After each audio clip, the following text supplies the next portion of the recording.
Great. Hi everyone. Welcome to the stream.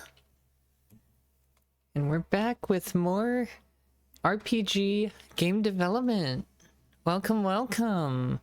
So, yesterday I said at the end of the stream that I was going to do a unit test, a full unit test, and make sure everything was working.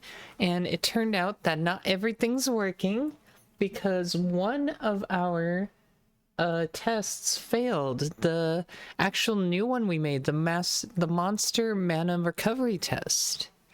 So today we are going to look into that before we start on or continue the monster spellcasting system. But anyways, welcome everyone. Let's get started. So why did this occur? Well, I have a hunch that it occurred because our test monster decided it was going to try to cast a spell, and it doesn't have the casting animation. So we're actually in debug mode right now. I don't know if it's running. I don't actually think it's running, so I'm just going to kill this. I think it finished running and then it errored out, right? So if I were to go to our log, which is found in x64 unit testing debug.log, and we open that up and just take a look at the last few lines that we're running. Let's see here. It doesn't look like it tells us anything about the error, so it probably just errored out, or the game just crashed, right? So that's what we're going to be looking at. There are two ways we can go about this. We either assign a casting animation to this monster, or we prevent them from casting in the first place because they don't even have a casting animation, and we just made up the ability for the sake of making it up, right? If I set the probability of this attack going off to 0%, then it should not actually cause it to go off during testing. And I would have to do the same for the Fire Mage, because it's entirely possible through testing, the code is just going to run on its own. It doesn't care if it's in testing mode or not. It might end up casting a spell. That's just how the game was built. So what I would like to do is I would like to go to the Fire Mage's abilities, which are located in the monster data, and I would like to update them to instead say Skeleton Fire Mage. And I'm going to go into the abilities vector, and I'm going to make it so that for each of these abilities, it's actually going to change them. So we're going to use a standard for each. And for the for each, we're going to look at abilities.begin and abilities.end. Like so. And then we end up with the ability information, which we're supposed to use or modify ourselves. So we're going to get monster ability data,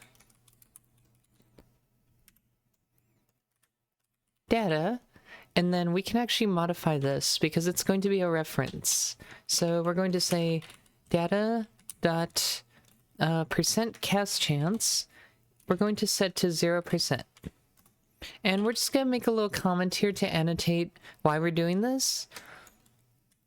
While testing and running game updates,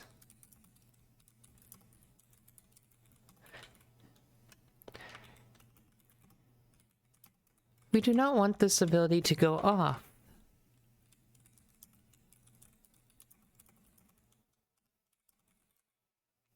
So we set the cast percent chance to 0%.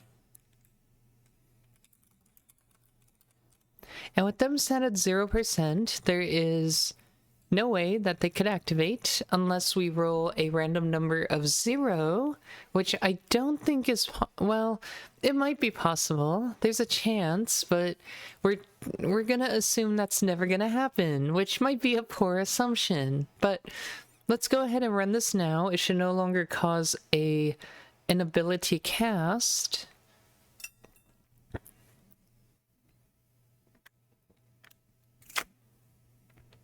And then hopefully that test will now pass.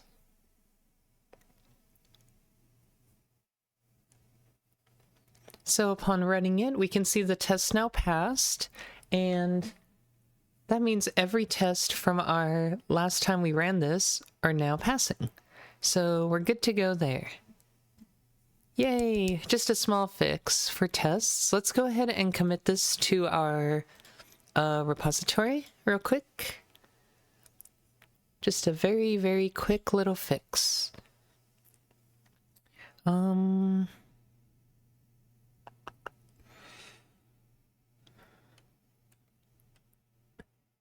Set the percent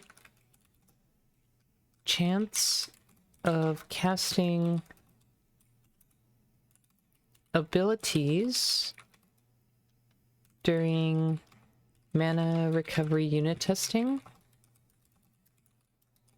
to never occur for monsters. And that is release build 12406.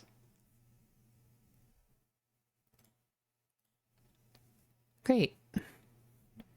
So with that out of the way, now we're going to work on the actual abilities today. Yay! Yeah, so I was very excited about this because we're going to be taking some of the abilities we have already used in the past and just making them or repurposing them for the monsters instead. So let's start with the meteor here.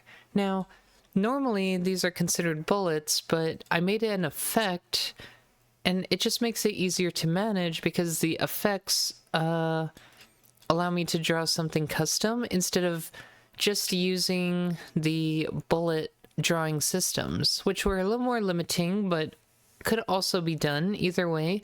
This is just how we did it. So inside of here, we can see that there are multiple different types of meteors, and they all are based on player-driven variables. So if we're going to make one for a monster, we're probably going to need to make a very special version specifically for monsters. So I'm going to call, this is going to be specifically for skeleton fire mages. So that's what I'm calling this meteor setting here, is skeleton fire mage.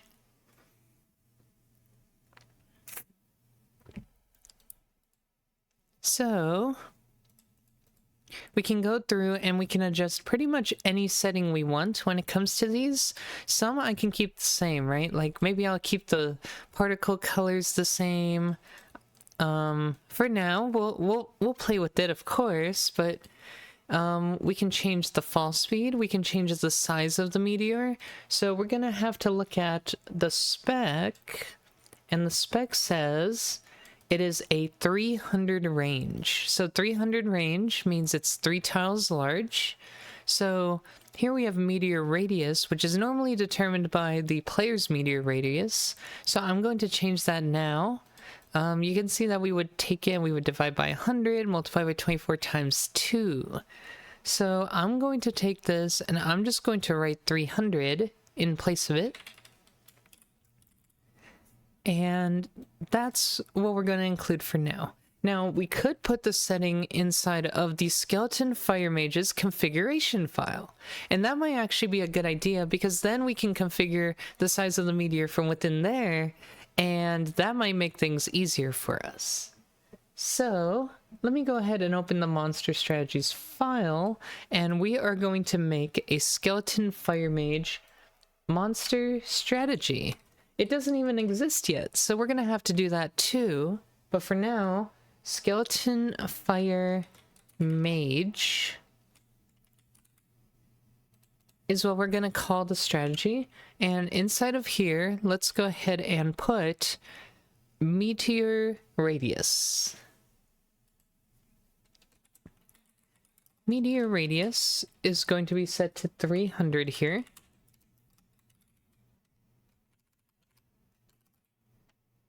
And then we have how much damage it does. So it's going to do 2 times damage, although that's going to be included when we define it. So we're going to define the damage in here. Meteor damage equals, we're going to do 2.0x. I guess we can put as a multiplier there, because the other abilities in the game are defined by multipliers. So it only makes sense that we also define this one as a multiplier. Then we have leaving a fire field for 4 seconds, dealing 30% attack for every second. So we have a fire ring lifetime, and the firing lifetime determines the lingering fire field. So we just write there what we want, of course, and then it deals a certain amount of damage per second. So here we can see that we have some damage multipliers. And so that's for that. What about the firing damage? Let's see. So meteor impact particles, we add an effect for pulsating fire. Where does the damage come from? I don't see where the damage comes from. So let's go inside of pulsating fire, which is its own effect added after the fact. And we're going to go straight to its implementation. And inside of here, we do see that, again, we have a lot of hard-coded things in here, including the firing damage frequency and how much damage it does. So, yeah, we can see here, that is the damage multiplier for it. It's the firing damage multiplier. So we're going to have to change this to make it work for monsters. And so there's a couple of ways we could do that. It's kind of interesting that we chose to do it this way, but we're going to need to bring in something that tells us this is specifically a skeleton fire mage pulsating firing, because right now it's only based on player stuff.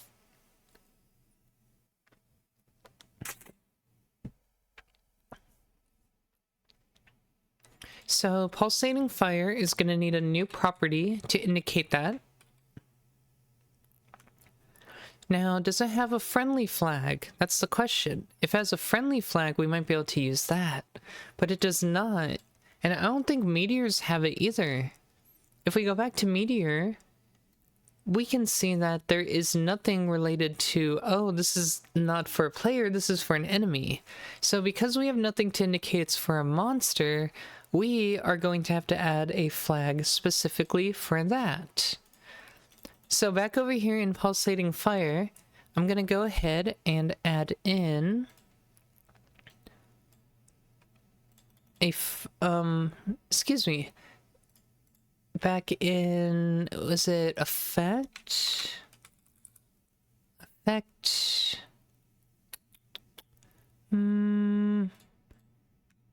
Effect is located inside of effect.cpp. I don't know why it was not coming up, but in here, let's go to the pulsating fire. Looks like it's not popping up in here either. Oh, yeah, all the effects are not located in here. They're located... where was that file with all the definitions? Because that's what we need. I don't know where that went. I just had it, right? I'm not crazy. Okay, right here. This is inside of effect.header. Okay, so this is important. We're gonna need this. I'm gonna put it on a different screen for now. Okay, so let's go ahead and add a flag to indicate what this is. So I think the best way to describe it is whether it's for monsters or for players, right? Because if it's friendly, we know it's going to use that the player already configured stuff, But now, if it's a monster, we need to say that you are going to use something completely different. But then we're going to have to define the damage, where it comes from. So maybe we can do something similar to the meteor and define some kind of setting. That way we can hard code it, but at the same time, we know exactly why we're hard coding it. It's for the skeleton fire mages. So I think we're going to go that route instead. So we're going to have another meteor setting here. And meteor setting is defined in effect. So if we can grab that for the pulsating fire as well, we might be able to just match that. So first, I'm going to fill in the missing effect name here, Skeleton Fire Mage.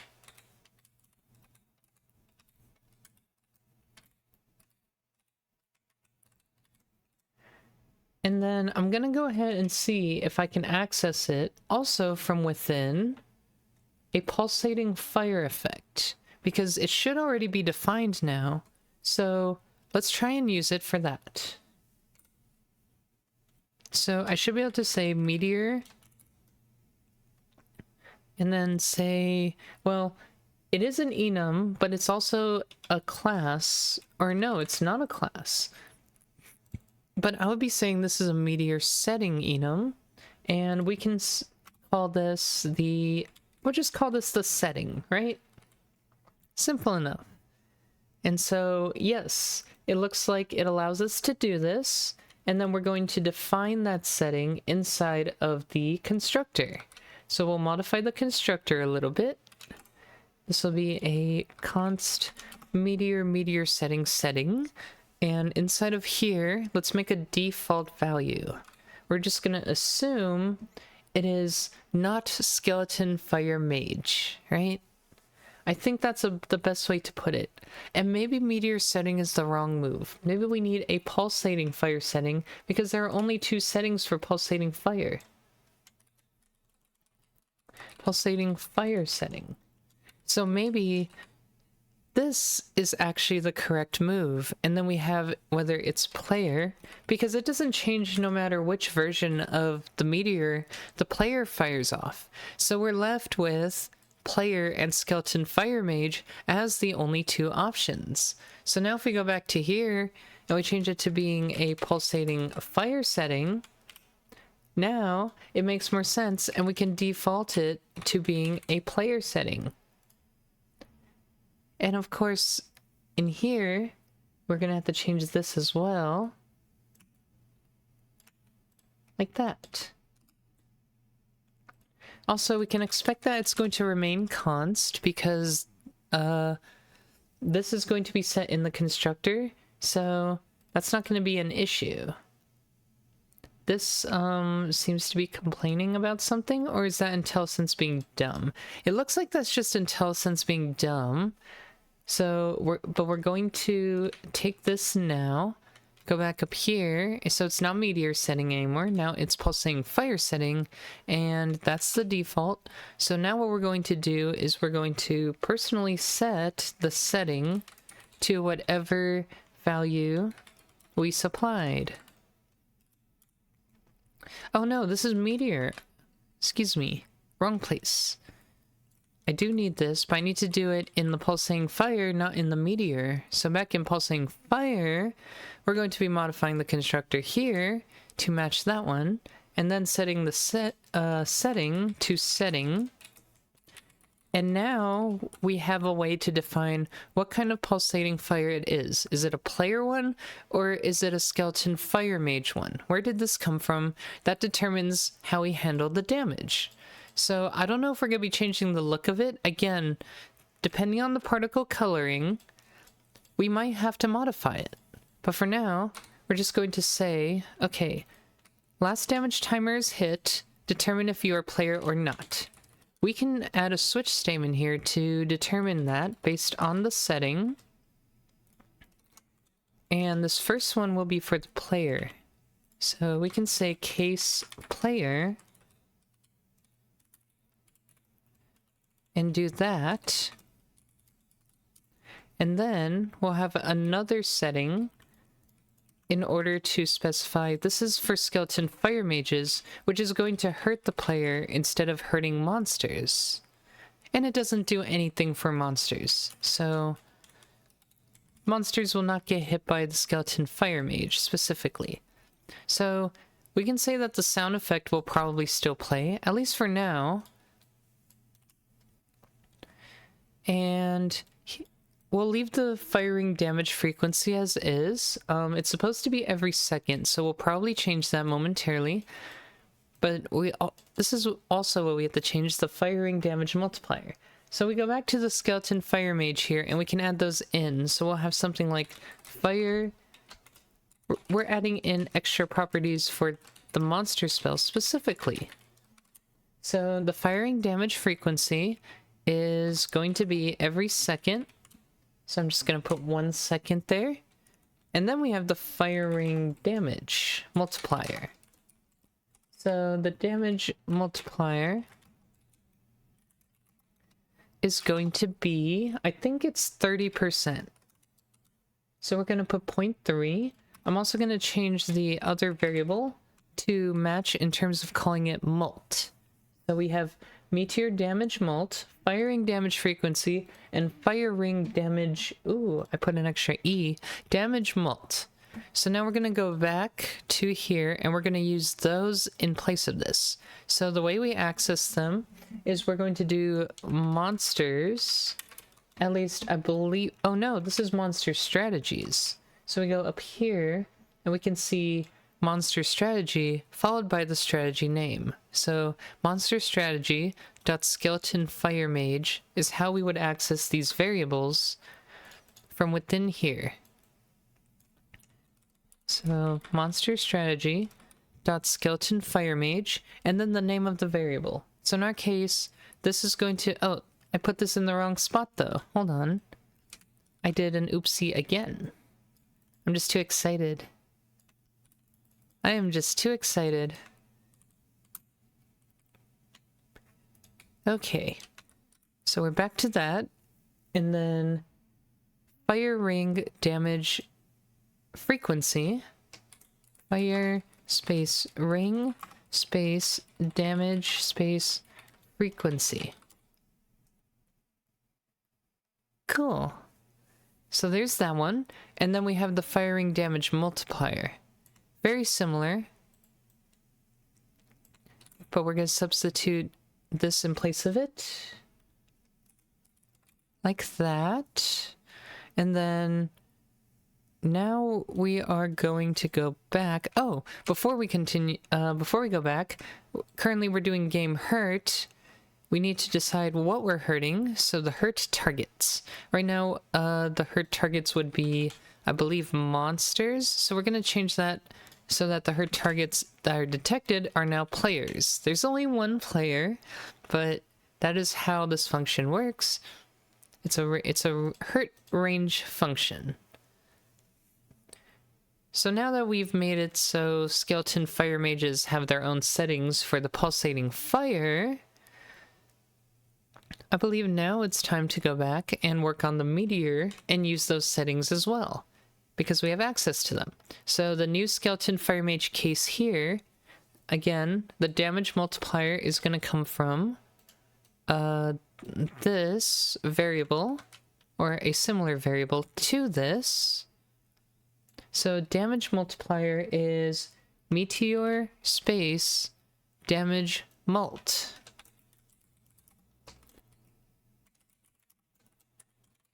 And then we can see here it's also multiplied by a damage reduction percent. That comes from the ability, one of the enchantments in the game. So this isn't affected by an enchantment. It's for monsters, and monsters do not have enchantments. So we can ignore that one. And then we have the fire ring lifetime. So that's not a variable yet, but we can add one. Let's look at the spec again. The spec says that a meteor lasts for, or a fire field from a meteor lasts for 4 seconds. So that would be the fire ring lifetime is going to be 4 seconds long. Make sure I don't typo that. And then we can go back here, and now we can substitute that in place of the player's wizard config. So it will be like this. And then the crash sound effect, we'll keep the same for now.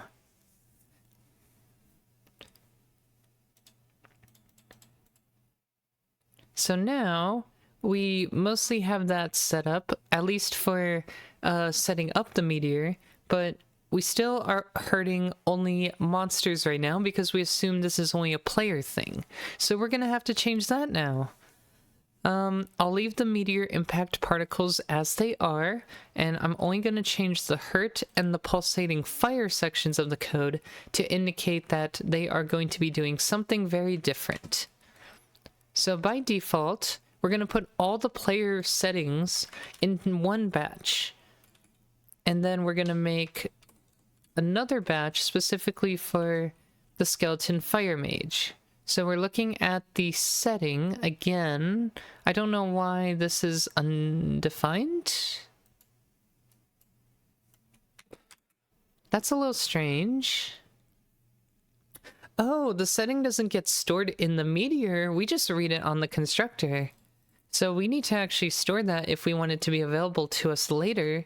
So let's go back to the effect header, and we're going to add that as a property now to the meteor, because we need to access it more than just on creation. So we'll add a setting variable, and then we'll make sure the setting variable also gets set in the constructor. And now we have access to that. So we can go back down here, and setting is now available in the update function. And we're going to say, for at least these 4 cases, we could even say the default case, which is the player case, right? So I'm going to do something interesting here, and I'm going to define default to be player only for, or excuse me, I'm going to define player as default only for this section. And the reason why I'm doing this is because it makes it more, in this case, having a custom define is more clear of what our intention is. If we just say default, it's like, well, that's every case, but that doesn't really tell us exactly what we want. Now, we could do default, and originally I was going to say player cases, but I'll be honest, also this is covered up, I apologize. I don't read my code comments super often when I'm just going through and actually creating code. So I'm afraid that if I put a comment here mentioning this is for all the player cases, it's a little ambiguous. If instead I put player here, all of a sudden I've captured my attention. I'm like, wait a second, why is there player here? That doesn't really make sense, right? Like, this isn't even C++, like regular C++. Why is player there? And since that will grab my eye and attention, I will focus on it more and realize what I was trying to do there. So this is one of the rare cases where I would actually use some kind of define like that to make it just a little more special. And it's for every player case that's not handled, because they're all going to be the same. And the reason why I was originally going to say, okay, case meteor, under there, case comet, under there, case solar flare, under there, case comet flare. At first I was going to do that, but then I realized, what if we have more later? Then I have to remember to add it here, and I have to remember to add it down there.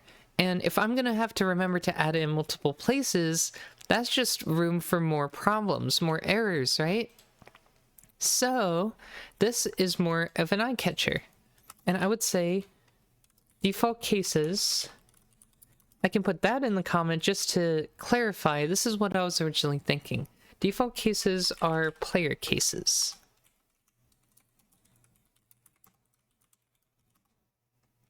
Handle all other enemy cases in their own statements. Ta-da!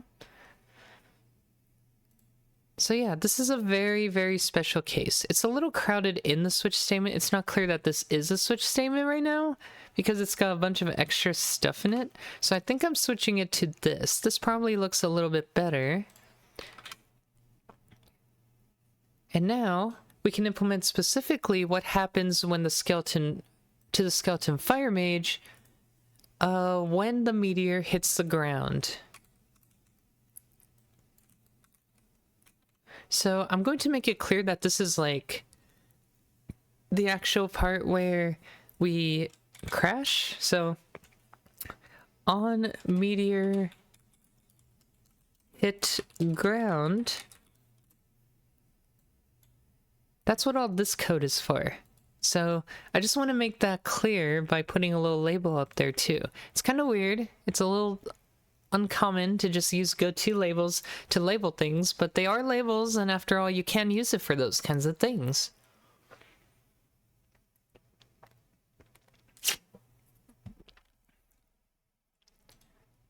Okay, so skeleton fire mage. We're going to do these two things, but a little different, right? So firstly, we changed the constructor for a pulsating fire to now indicate what the actual setting is for it. So we're going to say the setting is player. So I will write out, how does it know what this is? It doesn't. This is going to be pulsating fire, : player. I'm worried that this will conflict with my macro. I hope not. Ugh. That's what I was afraid of. And unfortunately, that means we have to either define this as something else or define that as something else. I think I'm just going to put case... I think I will call this something more specific, right? Let's call this player _ cases. I think that will make it very clear that even the name describes what this macro actually does. So I've decided to do that there. And then now that doesn't conflict with the pulsating fire : player define. And then from here, we're going to go back to the other one and call this the skeleton fire mage setting for pulsating fire. And we're also not hurting monsters when it's the skeleton fire mage shooting out a meteor, but we're hurting any players. Also, the hurt flag will not be considered a player ability anymore because it's a monster, so it's not going to be from a player ability. So with all those things in check, I think we're in a good spot to actually have a meteor attack come from a monster. There's just a few more things I want to do before we actually test this.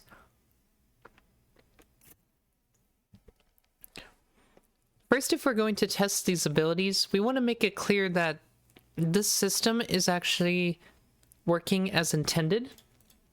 And I could unit test them. We'll eventually write unit tests to make sure monster ability casting does work. But for now, we need to address or pretend we're casting things even if there's nothing there yet. So first we have to go to monster ability.cpp, which is what we created yesterday. So here are the lambda functions for our monster ability casts. This is what's going to run whenever we cast the ability. So for the fireball right now, we don't have anything happening. So I'm actually going to do a standard print line, or not print line, but I will do a log, and that log will be a message output that just tells us that a firebolt has been shot out. So firebolt has been casted. And I can even take this one step further, and I can include a standard format here and say spell name has been casted by monster, whatever the monster name, at position. Boom. Just like that. Or I can say with cast position, because that might imply the monster position, which is not quite accurate. So we're gonna fill those in. So spell name has been casted by monster M. This is a weak pointer, so we have to lock it. We're looking for the display name of the monster. Now we're going to have to include monster.h here because this file doesn't know anything about monsters. So we'll do that. And now we can do get display name, which will make it show up there. And then it's at cast position, pause.string. We have to always convert our vectors into a string form that gets output and displayed.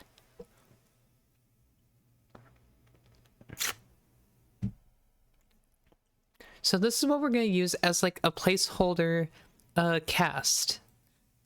This makes it so at least we know that the ability would have been casted at this moment. For the meteor, it's going to work a little different though, because we can actually create the meteor. So all we have to do is we're going to do create effect. At least I thought it was create effect, but it might be add effect. And that's probably going to come from game, which means I'm going to have to include it, which means I also will need to include Adventures in Listoria.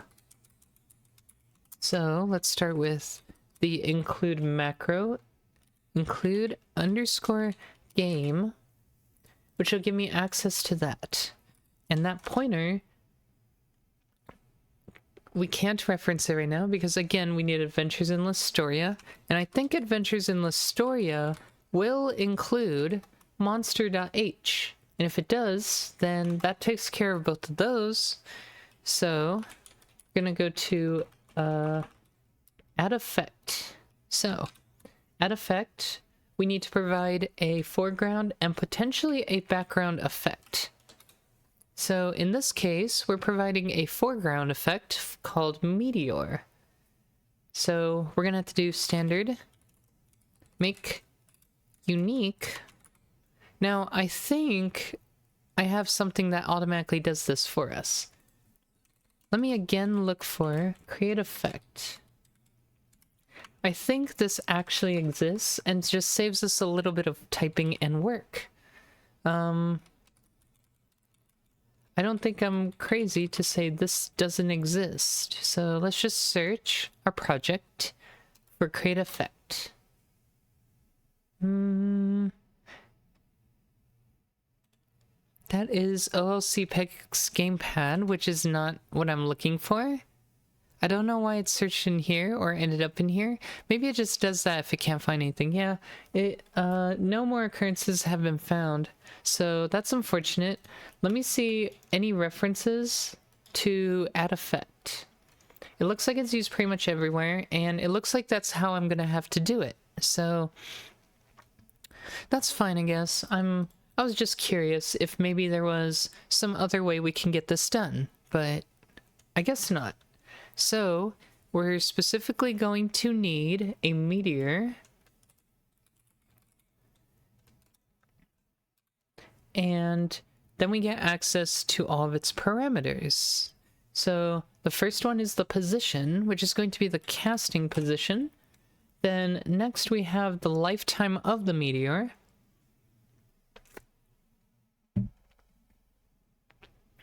Which, I don't quite know if I need to specify one, because if I look here... Oh, the placement of the meteor or when it crashes, it depends on the lifetime. So let's see if the spec mentions anything about that. 300 range, 200% attack, leaving a fire field for 4 seconds. So I'm guessing it'll be like meteor, cast, when the cast is done, the meteor will fall down. I guess it'll be pretty quick. Like, we don't want it to take too long. Maybe like 2 seconds or something. Meteor fall time is like 2 seconds, right? I don't know. That's interesting. But we're gonna go with that for now, which means we're gonna have to read that from the configuration itself, which is fine. We actually have the monster weak pointer here, so we can turn that into a reference if we want. We can get the reference of the monster by doing m.lock and then grabbing the reference from that lock. So it would be something like, because it's a shared pointer, so if we dereference the shared pointer, we get the object itself. So it would look something like that.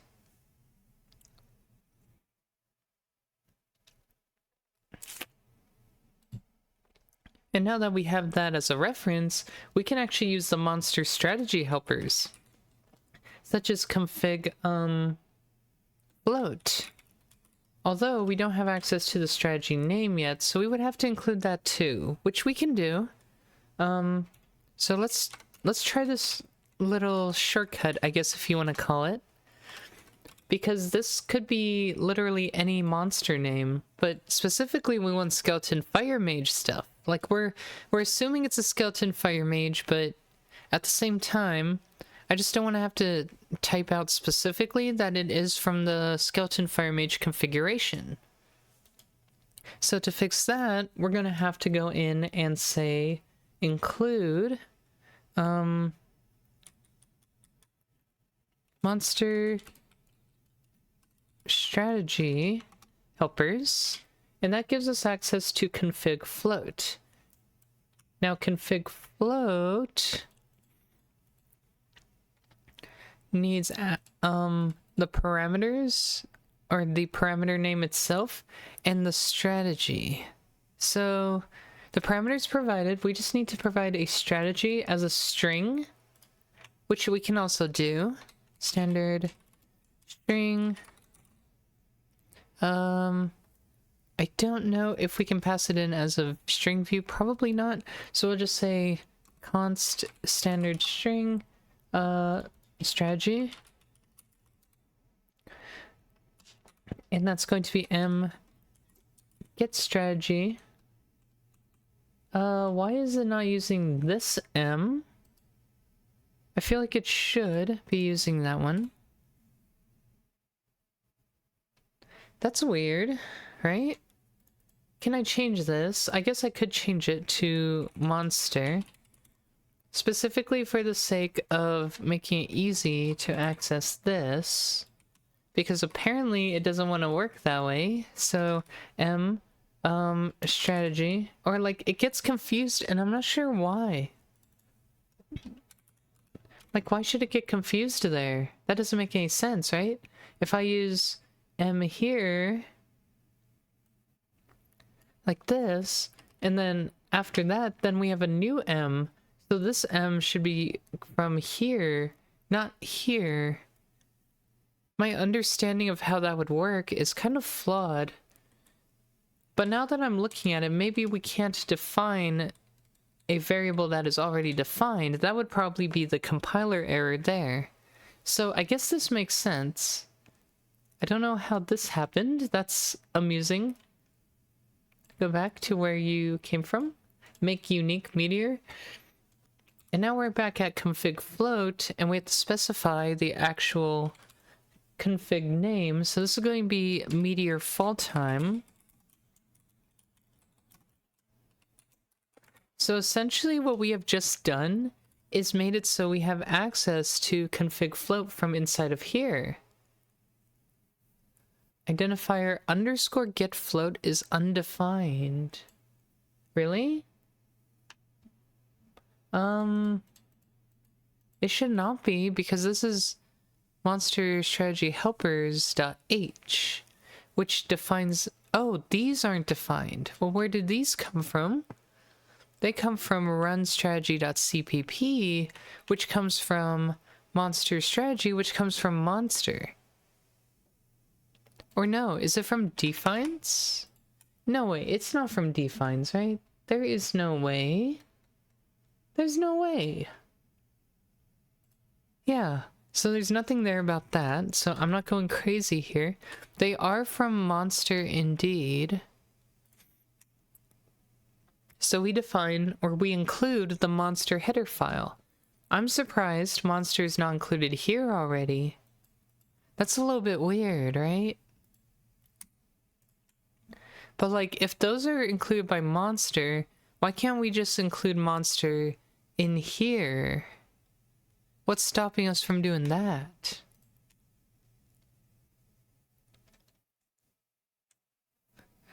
Include monster.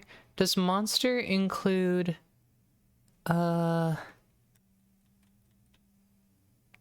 something from there? Does monster include monster strategy helpers? That's the real question. It's like, is there some circular reference I'm missing here? Because I don't think so. Monster attribute does not need monster. Yeah, so why are we not just including monster inside of monster strategy helpers when it's essentially a requirement, right? That's the only way we have access to it.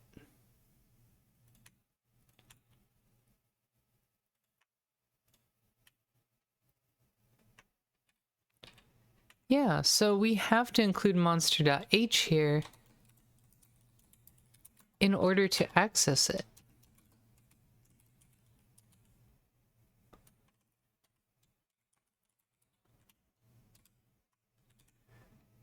And this is inside of monster strategy helpers.h, which I don't think any of these guys include. At least I can't imagine any would. Let me do a quick search of that because I'm skeptical, right? I want to be very careful about any circular references here.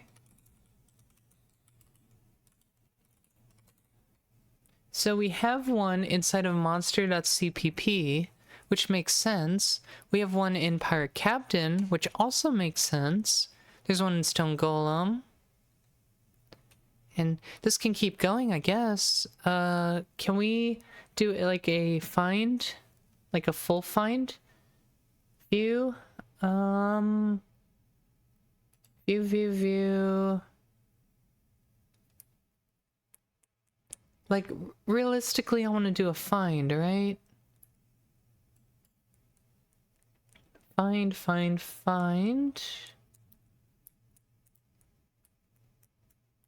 There's gotta be something here I can use.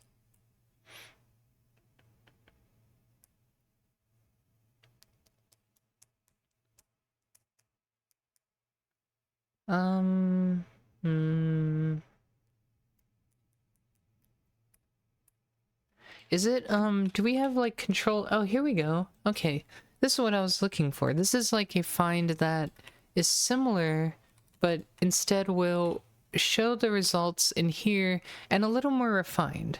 So we can hit find all, and we can do it for our current project, and it would tell us every find. So I can pull this out. Sorry, this box is so weird. Okay. And then we can see them all from here without going crazy. I specifically am looking for any header files. So I don't immediately see any. CPP, they are all source C++ source files. So I think we're good there. So there's no other place that includes this header that is a header, which means we should be able to include monster safely in there, which means it will have access to monster strategy helpers.h.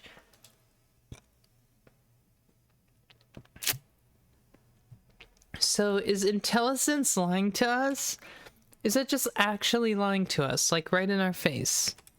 Because that's what I'm led to believe right now.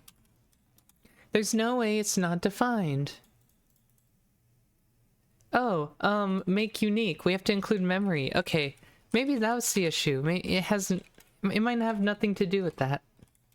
But we do need memory for unique pointer. Or no, it's just complaining that we're not done with the constructor, right? So we have to finish making all the parameters for it first. So this is going to be meteor setting. Meteor. It's going to be the fire mage. And then we have all these other things like the fade out, the speed, color, etc., etc. I think by default these will all be set for us, but I could be wrong. Effect, pause, random angle, that's update. Fall speed, damage multiplier. I think that makes the actual, the positioning of it changes. So I don't think we need anything extra here to make the meteor actually appear and look like it's falling, unless we really want to. And so it's at this point that I can close this out, and we should technically have it, but it's still complaining that get float is undefined, even though I kind of have proof that it doesn't.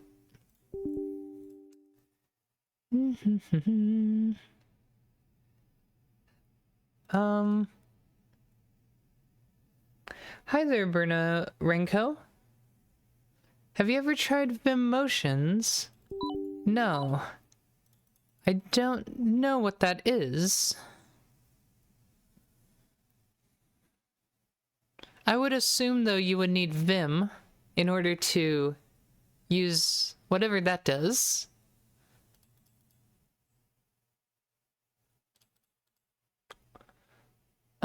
Okay. Well, underscore get float. We need to figure out why it's not defined. Because it's going to be called in here, and underscore get int. Now that is part of monster strategy, so this must be referring to a different underscore get int. Oh, you know what? This is actually referring to monster strategy. Oh, that's interesting. I wonder, because these are just static functions, right? So I wonder if the correct approach instead is to prepend all of these with monster strategy. And that would be the correct implementation to let me use it anywhere. And maybe this is a discovery that I didn't realize earlier on, but this actually makes sense. So if I do that, then I don't need to include this because that will automatically come from monster attribute. This is fascinating. Okay, so we go back here. Does that work now? Monster strategy is inaccessible. Oh, okay. This is just in the global scope. So this strategy is private? I don't know why it would be private. There's no real reason for it to be. So let's make this struct public. Public struct. And I will just insert it. I'll be honest, this needs to be higher up because it has all the information about every single strategy for monsters. So I feel like it should be near the top if we're defining it that way. Although I would like to see the actual member functions as well. So maybe this isn't quite the right approach. Maybe it belongs in a public block, but somewhere else. Maybe just in like its own thing. So maybe we'll put it here before all the constructor stuff. I think this makes the most sense. Vim motions is the way to move through text using Vim binds. Keyboard-centric text editing. Oh, I see, I see. Yeah, I do learn shortcuts for my IDE, but I'm not entirely sold on just using the keyboard for everything, considering I have a window manager and 3 monitors. I guess if Windows had a better window manager, I think my situation would be a lot better. If I was like in Linux with a nice window manager, I think I could use a keyboard way more exclusively. But unfortunately, with the way I have it set up right now, it wouldn't quite work the way I would like to. Because what would be ideal is that, let's say I pull open like a new source file. I'm like, okay, go to monitor 1 on the left side, right? So it's like, how do I get it here and tell it to do that? Versus like, oh, I want it on monitor 3 on the left side or the right side. Like, figuring out that part and using, like, the way Visual Studio, I have it set up is I actually have 3 Visual Studio windows open, each one then cut in half, so like there's the divider here, which normally I just keep in the middle, so it looks like I just have 6 individual windows, but really it's just 3 windows, so it's a bit more complex. If I could figure that part out, I think I would be more willing to use a lot more keyboard commands, because I do use quite a few when doing actual text editing, but then when interacting with the IDE, once things are pulled up, usually I have to deal with the window or something. Like, I learned pretty much like the bare minimum commands needed to make actual programming not too slow.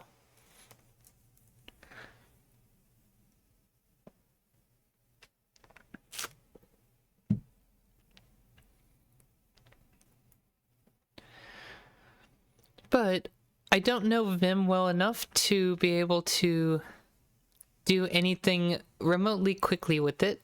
It is very, very powerful, and it's also a very, very high skill curve, or a skill floor to learn. That's the reason why I exclusively use Linux. I don't touch mouse. Yeah. Like I said, I think if I switched to an actual window manager that is not a Windows desktop manager, I would have a much easier time figuring out the situation, because window managers are just so fluid like that. They divide the windows up very quickly.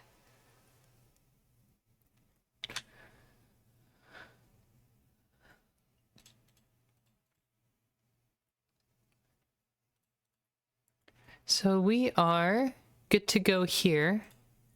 That will at least spawn it. We don't know quite exactly how that will turn out yet, but we will find out shortly. We're gonna go back to the monster source file for a bit and work on the perform spell function, because not only do we have to run whatever spell we are about to cast, but at this point is when we have to subtract the mana from the monster, because the attack has been successfully performed. So all we have to do now is do MP minus equals the cast data, MP cost.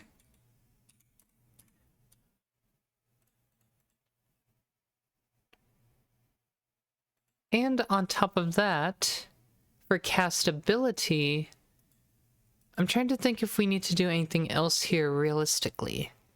I think the big thing we have to do, though, is we have to go to the moved callback. So we have a moved callback. This is called every single time the monster is moved for any reason, whether it chooses to or it gets bumped by something. Anytime the monster has to move, if we are detected to be casting something, our cast will get interrupted at this point.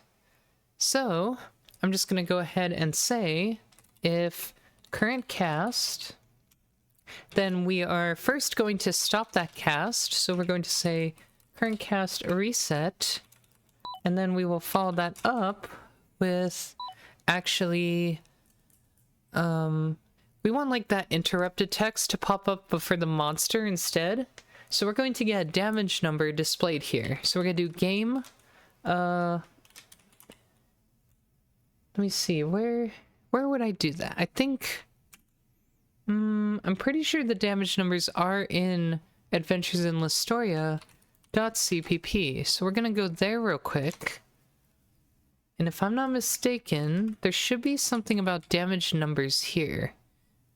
Because we have the damage number list, but I'm not convinced this is how we actually add them to the list by modifying the list directly. I'm pretty sure we made some kind of like add damage number system. And I just undid a bunch of stuff I should not be undoing. Okay. Back to the damage number list.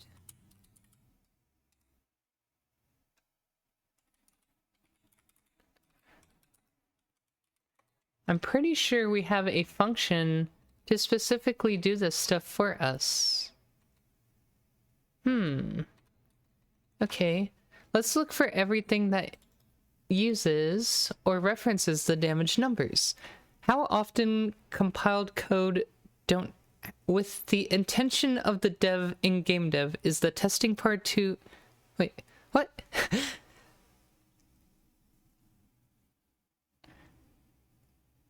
Oh, how often in game dev does the compiled code not do what the intention of the dev is? I would say probably maybe at least like 60 or 70% of the time if you are first making it. And the reason why I say that is because this is like a creative process, right? Let's say I make this meteor effect and then I run it and I play it, and then I'm like, that doesn't quite work, or that doesn't feel good, right? It's not just about, oh, did we write it to spec and doesn't work, but is that actually like a fun thing? Like, there's more with intention for game when it comes to like fun. It's like, do I actually like that? Does that feel good? Because that's also part of the intention of game dev, right? It has to be a fun, interesting game, not just, oh, I said it was gonna do this, but if it's not fun, then suddenly I don't want it to do that. I thought it was fun, but it's actually not.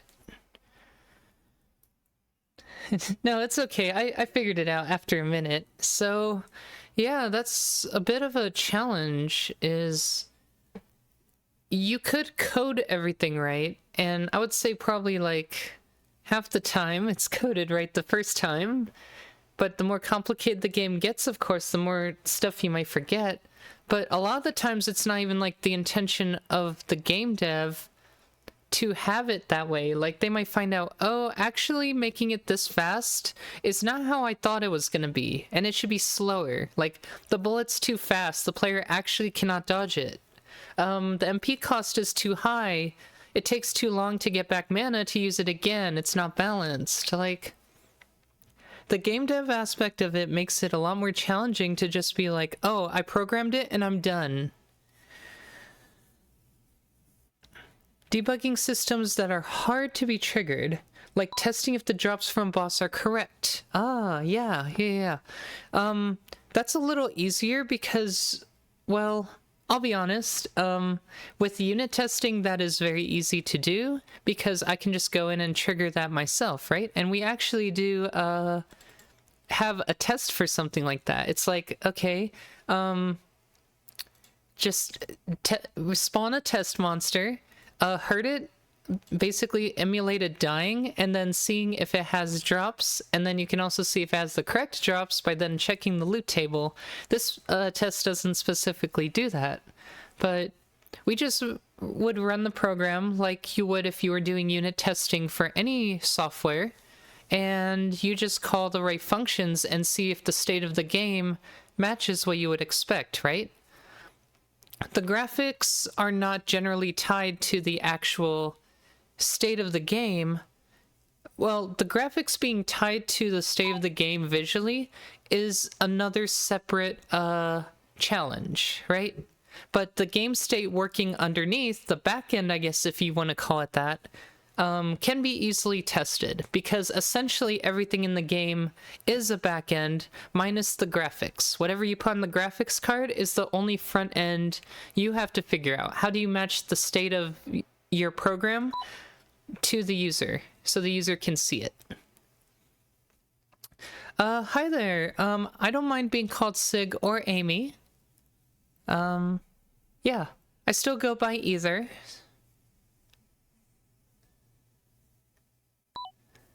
Yeah. You thought it would be more complicated than Unity testing? I think it also depends on if you want to test the graphics, right? The Factorio devs had an interesting explanation about how they would run a certain test, then they would have the game screenshot, like capture all the pixels on screen and compare it to a baseline picture and say, okay, do all the pixels on screen match something that happens after these set of instructions are ran? So you can test graphics, but it's a bit more wonky in that sense. And sometimes testing is backwards, right? It's like, especially for RNG functions, if I force RNG, like I set a certain seed and I make it run that every single time, I don't actually know what the result will be the first time. So I run it and then I'm like, okay, this is what I'm going to test for every time. So I know it's consistent. And I would say that is how it would work for graphics programming. I would do it in reverse. I would run the game, see what it looks like, and say, okay, the game has to look like this every single time, and go from there. So sometimes you have to reverse test because of the graphical part. But yes, welcome. I still don't know what to call you. Smooits? But yes, welcome. Okay, so I'm looking for how we actually spawn these damage numbers, because I would like to not just insert it into a list, but I'm afraid that is oh, it might actually be a damage number static function. So let's go to damage number and look at the header. There are no static functions here. Okay. So I wonder if I want to do that, because I don't like this idea of including the damage list and pushing back a new shared pointer to a damage number every single time I want to display a damage number. Does that... I don't really like that. So we're going to fix this now. Apparently I have been using that the whole time. Hello, I am the briefcase. I have a dumb question, but is it hard to deal with memory management projects like this? Not if you're using modern C++.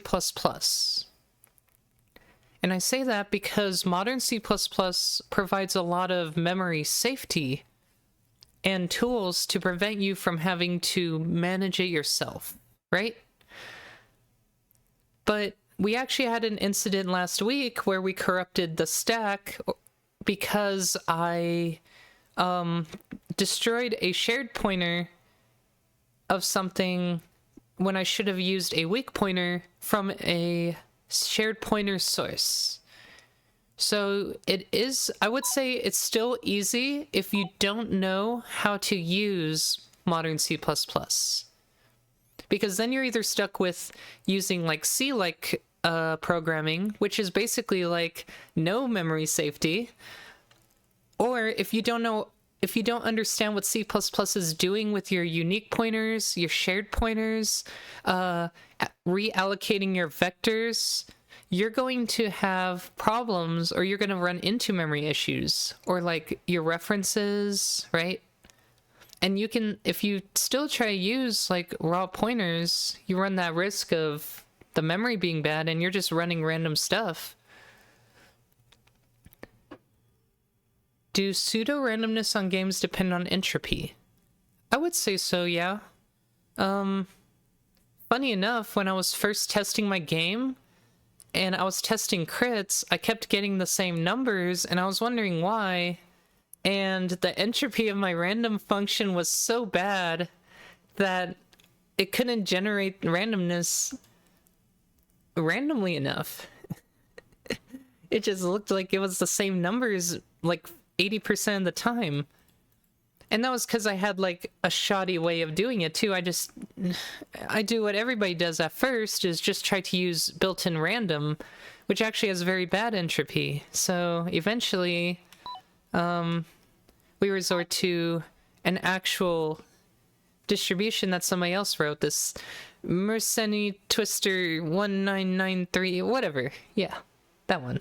So yes, we ran into that before where it's like, okay, because you can even see here, I wrote a distribution of numbers between 0 and 32767 to simulate old random style random, but it's actually random. It has better entropy. So that's still a thing if I needed it. Okay, yeah, so I'm adding a static. So I would say it's not too hard if you actually rely a lot on the C++ features. At least modern C++. And modern meaning anything C++ 11 and further. So not too modern. You don't have to know like bleeding edge, but knowing at least how to use the memory library is very handy, because unique pointers are a godsend to memory management. Shared pointers a little more foot gunny though. You have to be very careful. You could duplicate memory in multiple places and then kill it and instantly crash your program. So you have to be very careful about that. Or even worse, you thought you deleted a pointer, but it actually exists in multiple places, and so it's just wandering around still doing its thing. Like, imagine I was supposed to kill a monster in a game, and it's just wandering around still, and you're like, why is it still alive? What is keeping it alive right now? I thought I killed this thing. It's like, oh god. Right? You have to be very careful. I think as long as you're aware of how your project works though, like any project, then you're gonna avoid a lot of pitfalls.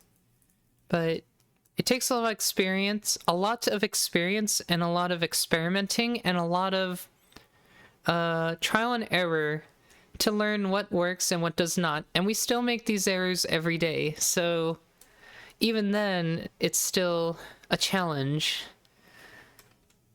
So I'm gonna call this add create spawn damage number, add damage number. I like add damage number. So we're gonna do that, and then we're gonna specify the parameters. So we would basically do it like a constructor. I'm just making the constructor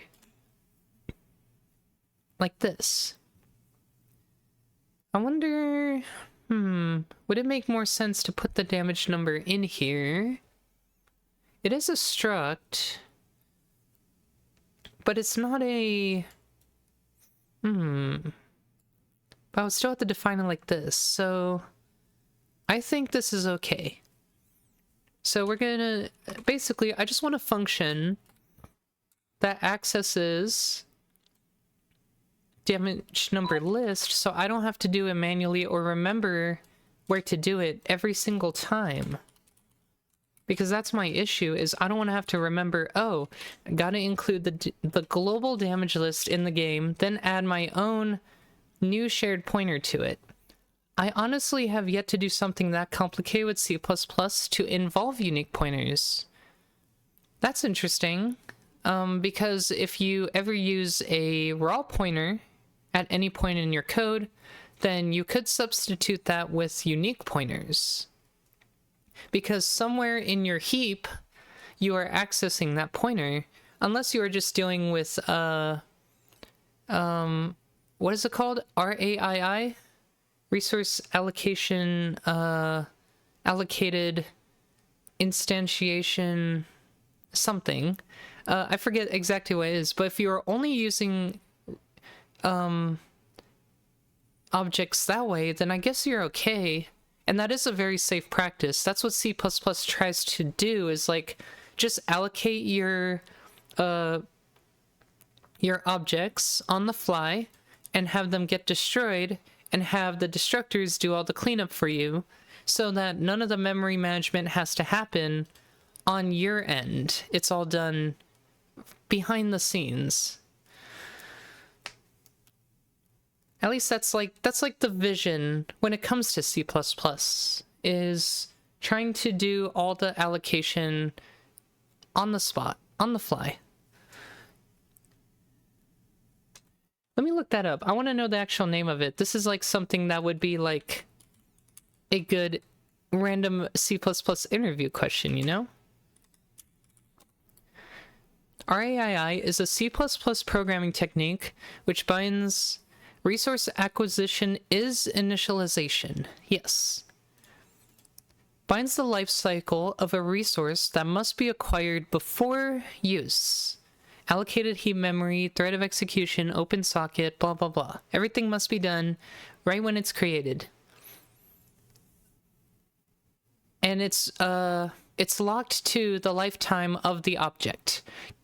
RAII guarantees the resources available to any function that may access the object.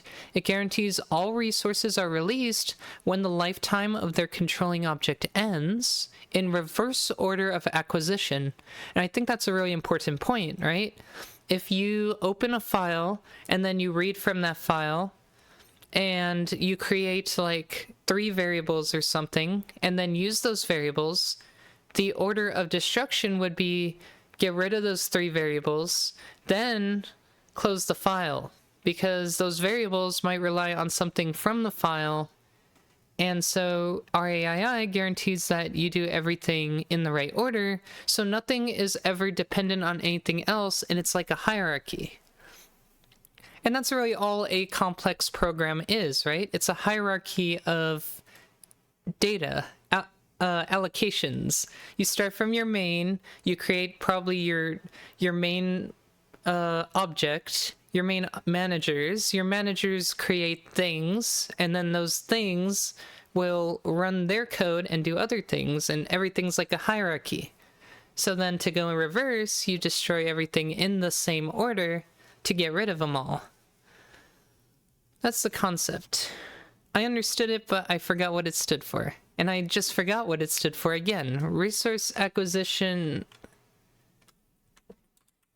Resource acquisition is initialization. Anyway, that's just fun little side project. Side tangent. So we're gonna make the damage list, number list known inside of here. And when we do this, we're going to emplace back whatever damage number we created. So I can literally just include all these arguments like so, but without the defaults, because there are no defaults in the implementation. Fried, friendly, and type. Okay. So that's all I needed to do there. So now we have a static function. I am very tempted to now go back and change all of these. I think another useful thing to do would be to return the shared pointer of the damage number, because it looks like we want to use it after we create it, right? So I would like to have access to my brand new damage number. Now, do I give it a shared pointer, or do I just give the resource directly? Why would I need the pointer, right? When I can just give it access to the reference. But then the question becomes, what happens when this vector reallocates because I call another add damage number? That's why we use pointers in the first place. The pointers will remain, but the memory that reference is referred to may not. It might refer to a dead damage number. And that's why in C++, you can run into these pitfalls if you don't know what's going on. This is a vector. If you add enough stuff to the vector, it eventually has to reallocate and move all the data. So what it does is it copies every object in the list to another place. And it's a copy, it's not a move. So because it's a copy, every single object now exists somewhere else in memory, and your references or pointers you had before are stale. That's why we have to heap allocate these, because if this vector increases in size, you will still have access to them because they've been heap allocated. So we do want to return a shared pointer in case we need to reference this at a later point in time. And I'm just going to give, I think I'll just give a shared pointer directly, like so. Because if I give it a reference, again, that reference to that shared pointer might go stale, which is not how we want to do things. So, yeah. We're going to change it to have the return type to give us a shared pointer to this damage number, so that we can do stuff with it. So now, in place back, we'll return our object, so we can return it directly. And then from here, we're gonna go back, and now for every opportunity or moment where we've done this, also, do we have any changes? It looks like we do. We have like meteor changes. This is a pretty significant change and could be useful for our demo build as well. So what I would like to do is to separate this change from what we're currently working on in the actual game itself, because I can then cherry pick that commit back to my demo. So I'm going to stash specifically the damage number changes. How would we do this? I need these changes. I guess we make a patch, because I can't really just stash two things. I would have to stash the whole commit. So what we could do instead is... Oh, I would have to remember how to do this. I mean, the rudimentary way would be to just copy these files somewhere in my computer, undo these changes, commit, then restore these changes by copying the new files back in here. I guess that's a rudimentary way to do it, but there is a patch command. I just forgot to use it, and I don't really want to bother with it right now. So I'm going to take both the damage number source file, CPP, and header, and I'm just going to throw them into a temporary location. We'll go from there. Maybe we can manually manage the vector whenever that happens somehow. So a vector is essentially like a linked list, right? Or kind of like a linked list. It's more like an array that's been allocated with a certain amount of items, and then when an item gets added to it, it says, okay, well, if the list is too small, allocate a new array that's larger, a fixed size. So you got to think internally, well, what would you do instead of that? You could do a linked list. A linked list is very slow, though, because you have heap allocations going in all sorts of places in memory. One of the benefits of using a standard vector is all the elements are still contiguous like an array. So it provides a speed benefit and a memory caching benefit.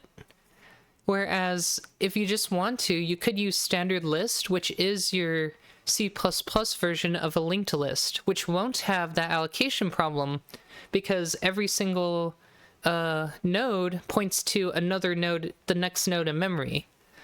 So there is a C++ implementation of a linked list, but linked lists are known to be really slow and a bit memory hoggy, because you have to have at least 2 data elements per element.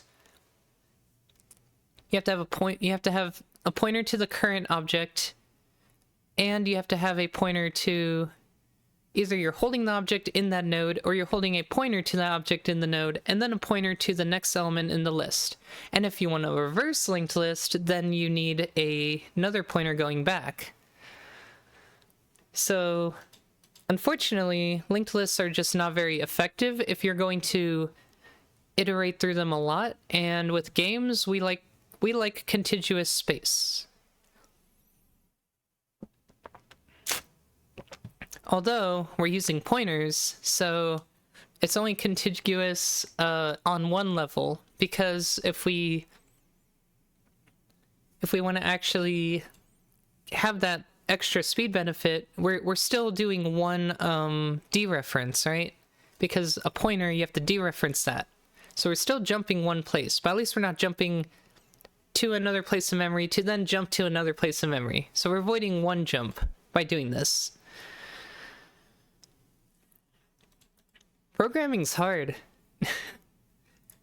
But that's why a lot of people, when doing very optimized game programming, do not end up using the default C++ libraries, because you might use like a memory arena. That's very common. You just have a bunch of memory and you allocate what you need as you need it and get rid of it. Or a lot of people like to hype up ECS, and ECS is really good if you're going to have a lot of objects that all need to do very similar things, because ECS essentially is that contiguous array, and every object you need is also contiguous, which makes it very, very fast. But it also requires a very different design, and you have to really understand how to use it in order to not get like worked up in the details of it, because it's very easy to design an ECS incorrectly, and now it's like impossible for you to use. It's like hard to add like something walking from destination X to Y, or like adding a trigger to your game if you don't do it right. So there's always benefits and downsides to pretty much anything you use, but with programming, the beauty of it is you try one, you see if it works, and you only really optimize when things get slow, right? That's the idea. You don't want to like optimize too early. So like when we finally noticed our game was starting to run slow, that's when I had to go back to the main loop and be like, okay, or render world, I think, was the best example of this. So this is the render function for our game. This like literally takes everything in the game and displays it on screen. And you can see it's rather massive, right? It has to do this every single frame. And this actually used to be a lot worse. So at one point the game was starting to run slow, and we found out that most of the time was spent in rendering. So using our profiler, we found the slow points, and it turns out for most of these like lists, we were actually copying data over and over, which is a big no-no. You really don't want to copy anything, right? So modern C++ actually has a good solution to copying, like if you need to filter out lists of data or copy lists of data, you want to work with like references or views, and C++20 provides a solution with filter views, which makes it very easy to copy only specific pieces of data into temporary lists without actually copying the data, but they're instead views into the data. So you can see here, like we're using what's called standard ranges sort on this monster list, or excuse me, not standard ranges sort. Where is it? Here we go.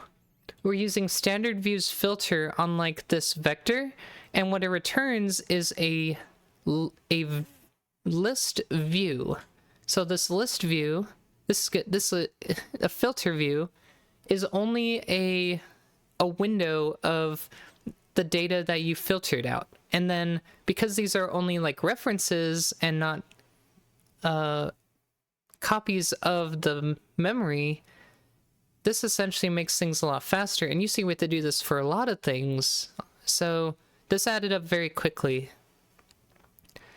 Yeah. That's a really good example, actually. In SQL, you can speed up a lot of your queries by using views instead, because then all of your data you're accessing is already like kind of cached. You're not really working with real data that you are constantly modifying. You just have this like small subset that you're manipulating instead, and it makes it a lot faster. So it's very similar to that. Yeah. So it's a very powerful feature and was a very quick way to optimize our game, considering the game is so large and it's like, well, we have to change everything. What are we gonna do, right? So, yeah. Also, let me turn on the AC real quick.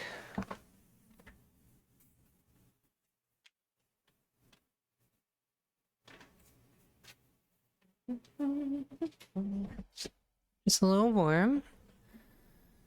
Okay, so I am still gonna go through and do all those changes, but I need to. So I just copied damage number CPP and .h into its own files. So I'm going to now undo the changes in both files to isolate those changes into its own commit.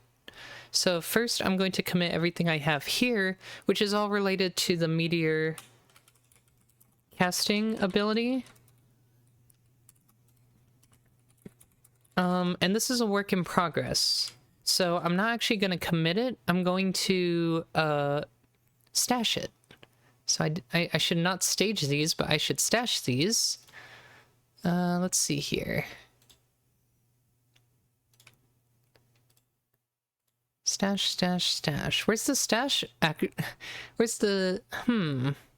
Okay, well, apparently, there's no stash button.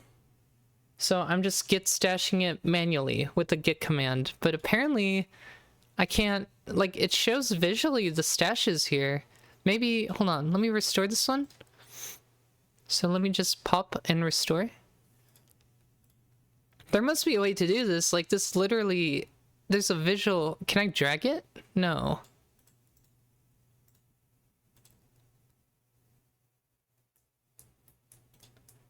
That's confusing. Let me go to the git submenu. Commit or stash. Okay. I don't see how I would stash from this menu though. What does it want me to do? That's push, fetch, pull. Fetch from, push to, sync. Push all tags, manage. I don't get it. How does it want me to actually perform a stash from this interface? I am stumped. Visual Studio, stash, get changes. Is it possible to use git stash from Visual Studio? In Visual Studio 2019, in the Team Explorer window, you can select changes. Right next to the commit button, there is a stash. In the Team Explorer window. Team Explorer?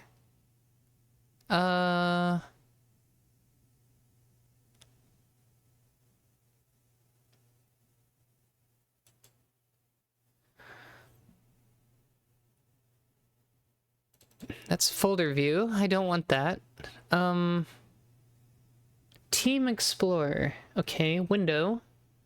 Or view. Other windows.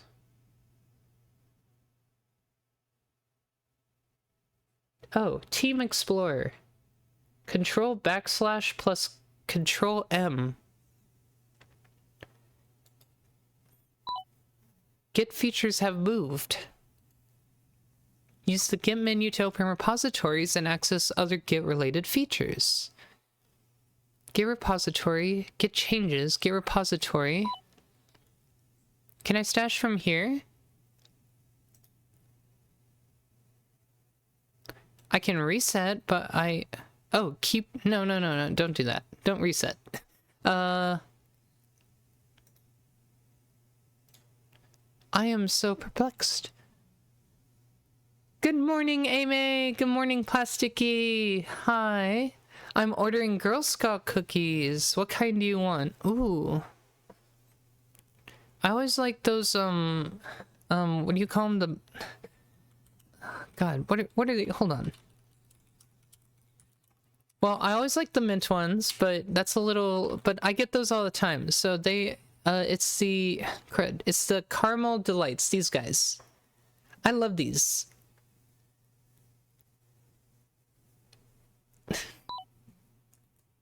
But yeah, I always get the Thin Mints, so I don't really want the Thin Mints. So yes, but I do want these caramel ones. They're good. Wrong account? Who's this?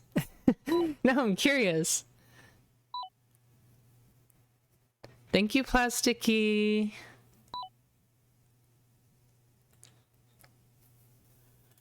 Okay. Get changes. So then that brings us to this window, right? It's like, okay. More info, settings, repository settings. Okay. I'm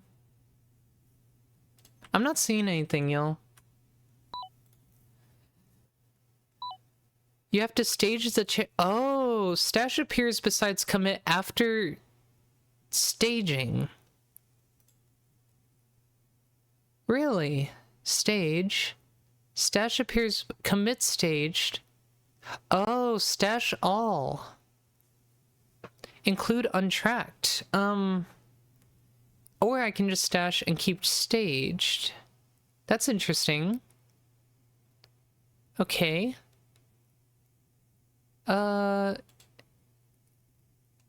Okay. That's good. I like that. Okay. Cool. Let me delete all these other stashes. They're kind of old. So I'm going to restore this one.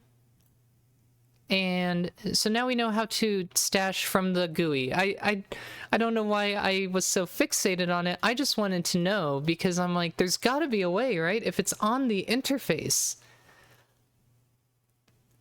I didn't know they renamed Caramel Delights. Oh, it's System Crash. Gotcha, gotcha. Welcome, welcome.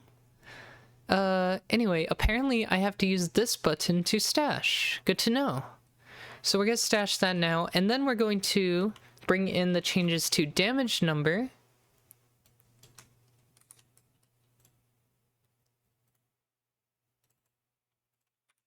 So we're going to replace those files, and now we have changes specifically to damage number, which we can bring in and create as its own commit.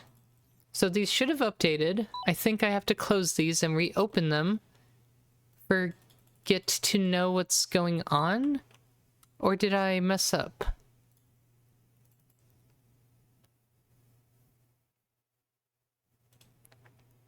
It doesn't say anything changed, so did I mess up? Yeah, this doesn't have the static function I added. That's weird.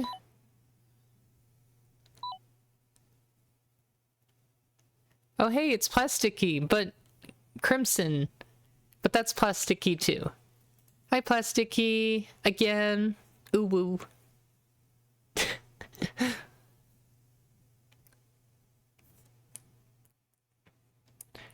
I thought I copied these files. Hold on. Don't tell me I copied these files after I stashed. If not, we'll just rewrite them, right? That's not too hard. Okay. It looks like I stashed the files and then copied them, which is strange. Or maybe I didn't save. Maybe I didn't hit Control S. Okay, that would make sense, actually. So... yeah. And I already undid those changes. Okay, so now that we're on a blank slate and this is on a stash though, we can go in now and do our static void. I think we did add damage number. So add damage number. Oh yeah. That's the same system crash, plasticky. Yeah. Isn't that neat?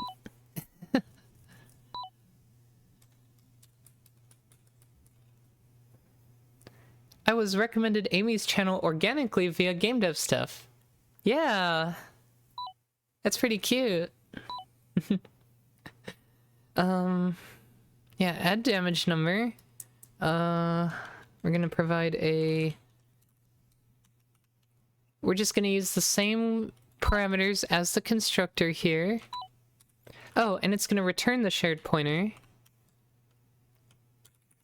Standard shared pointer damage number.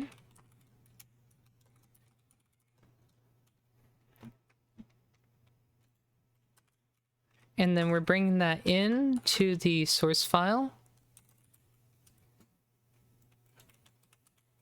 And in here, we're just calling emplace back and returning it. So we're gonna need damage number list, which honestly damage number list should live in here. I don't think it currently does, but it should.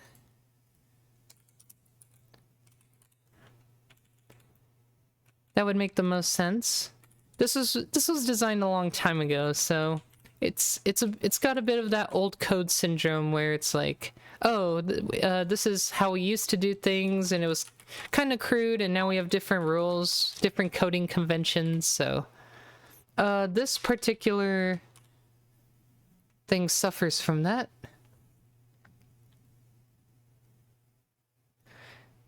Oh yeah, Solstice was a lot of fun, so I'm glad we all got to experience that. That was really neat. It's a fun way to have like a tournament, a PvE tournament, sorta. That was fun.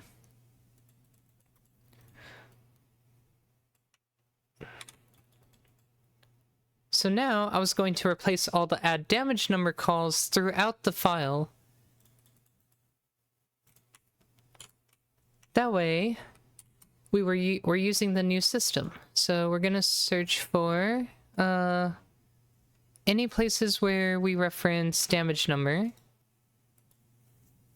And we're gonna go in and edit those to instead, let's see, so any place we do a standard make shared, or we just directly add the number to, we're gonna replace it with damage number list, or damage number add damage number. So instead of all this, now we're going to do add damage number. And it should result in essentially the same thing, but now we don't have to worry about knowing that this global damage number list even exists in the first place. These are fine. Damage numbers update. And then down here we have, again, same thing. So we're going to be doing this quite a bit because we're going to have to deal with it in a couple places. So I'm probably just going to keep that handy on the clipboard. And there's another one down here.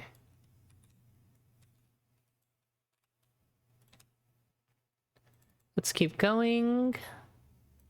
Yeah.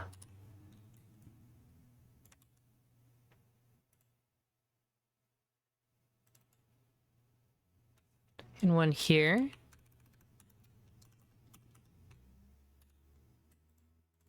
And that doesn't look right. What happened?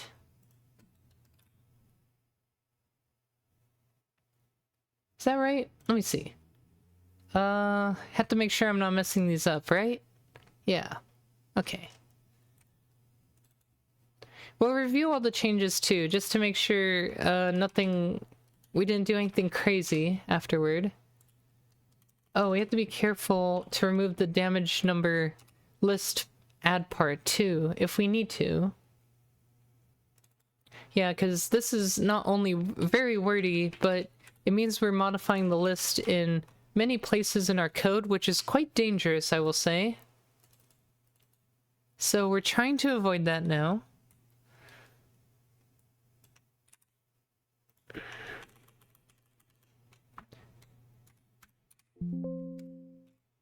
And yeah, this is essentially the same line of code we're going to use when a monster gets interrupted. We're going to display the interrupt text too.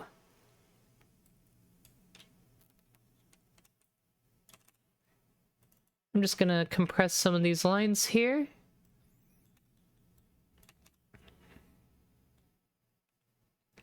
And anywhere else. I think we got them all. So now that we've done all that, we can go ahead and commit these changes. Update damage numbers class to include a add damage numbers method. Switch all manual insertions of damage numbers to utilize the new function. And let's make sure this builds. That's pretty important. Oh, this is unit testing. Oops. Switch start a project. Release desktop. And build.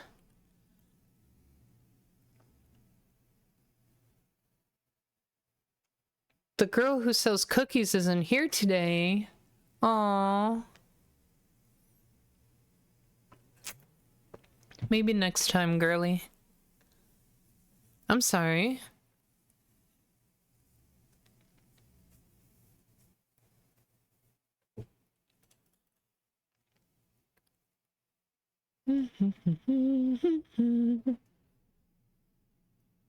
It's like stuck compiling one file. Hello? You gonna compile the rest?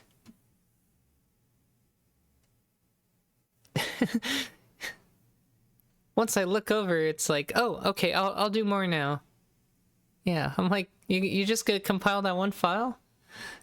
You gotta do way more. Okay. So yeah, that's gonna be that. And then, most importantly, we're going to cherry pick this back into the demo, because this is something the demo build could also use. So this is going to be release build 12408.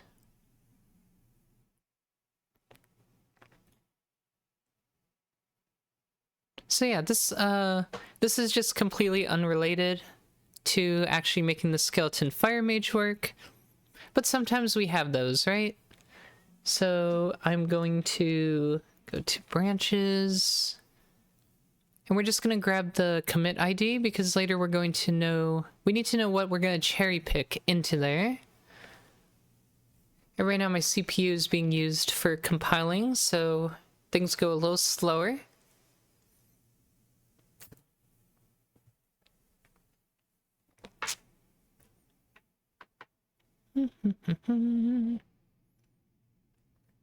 Any day now.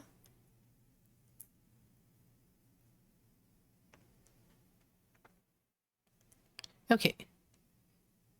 So we can click this. And we can right click, view commit details, and then we can copy the commit ID. And I just keep a list of all the commits that we're gonna have to push into the demo build eventually, because we'll spend a day sprucing up the demo build with important stuff, of course. This is from Skeleton Fire Mage. Okay.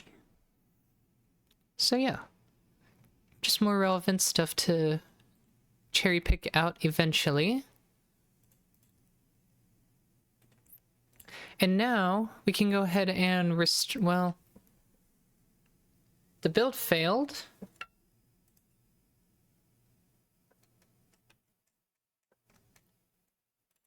No matching function, really? Really? Pause damage. Friendly. Oh. This function is not correctly defined. The defaults are not supposed to exist in the implementation. And I make that mistake a lot. I literally said it yesterday. I make this mistake a lot. And I did it again. Classic.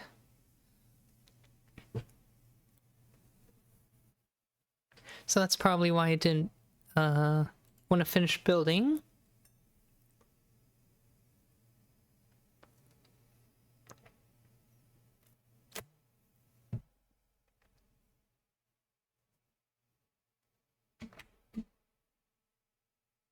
It still failed.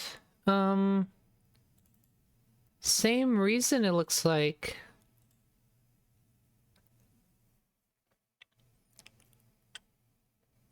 I mean, I literally copy pasted the constructor parameters. Oh, it's a vector of shared pointers, so we forgot to make shared. So it's right now expecting a constructor for a shared pointer. So we have to invoke the shared pointer templated constructor to make the damage number, which then is the parameter or the constructor for a shared pointer. So yes, that is a mistake, and that commit will have to be amended because we changed that and made a mistake. Mistakes happen. We can only hold so much knowledge in our heads. Yes, that is true. Especially in programming. Missing external. What? Oh. Yeah. I have to say this is part of class damage number. That's pretty important. Yes, yes, yes.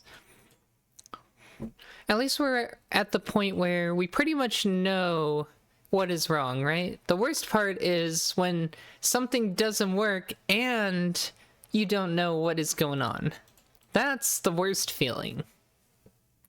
And that's where a majority of programming, debugging, and time is spent, is on problems that you don't know why they're happening, and they are, and you're trying to make any sense of it. So build succeeded, so we're good now. And I'm amending that commit because that is a mistake. So it's just gonna put that commit in with the other commit. And now we're going to restore. We're going to pop and restore staged to get back to working on our current stuff.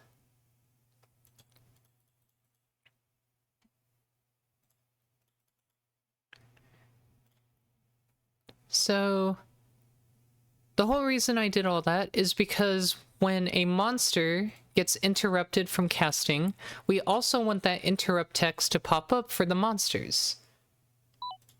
So we're now going to go back here, and we're going to the moved callback. And inside of moved, we were saying if current cast gets reset, as in the ability we're casting goes away, and then this is where we go damage number, add damage number. And then we can specify all this for us. So we're doing it at our position. Damage doesn't matter. Friendly is going to be false, as in it's a monster. And then in the damage number type, which is now going to be interrupt. So that will make or spawn that text to pop up. I love when the game hangs and there's no error messages. Yes. Classic.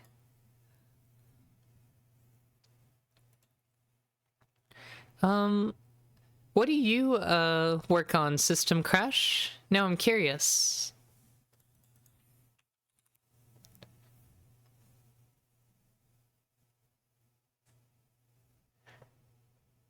So now I have to think, is there anything else that we need to take care of? I guess we should reset the animation of the monster, because we would be stuck in a casting animation. So let's just perform the idle animation afterward. I'm working with Unity. It's C++ or C#. Yeah. Nice.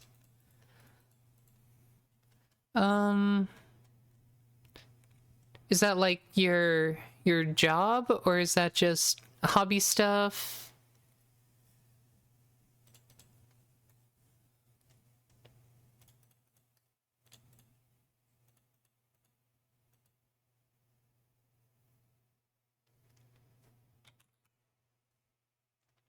So casting, set the current cast, perform the animation, and then we have to make it so when the cast finishes, it calls perform spell.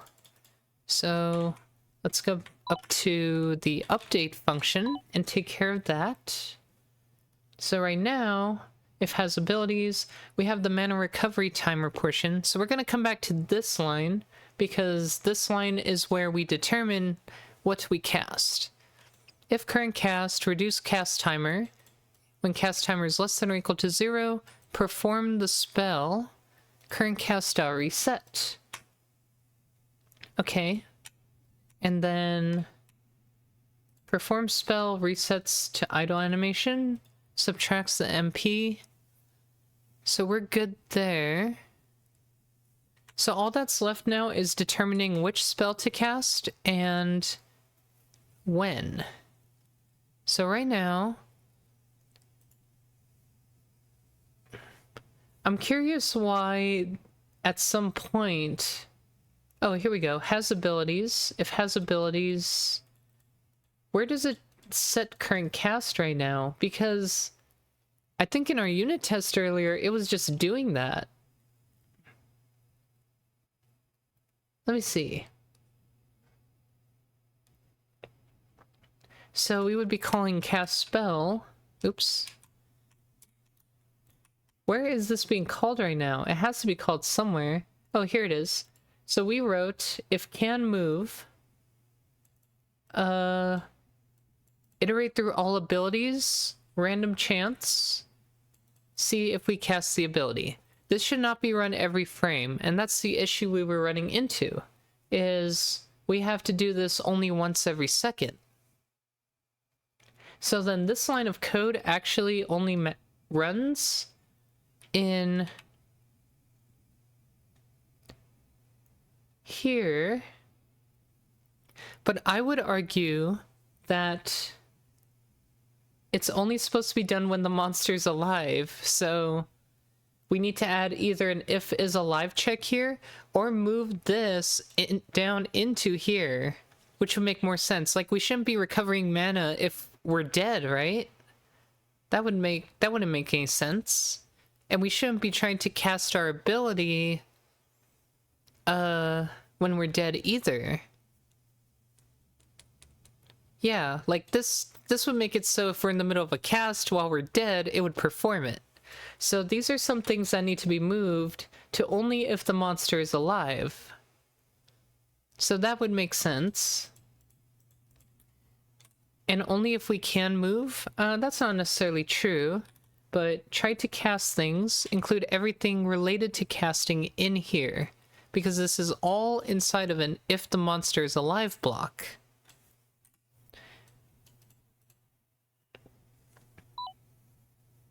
It's something I'm trying to pursue full time. Oh, nice, nice. The undead character support, yes. Generally, a few things like the animation loop still has to run, collisions still run, so like you can actually push dead monsters around, which was totally an accident, but it's really funny.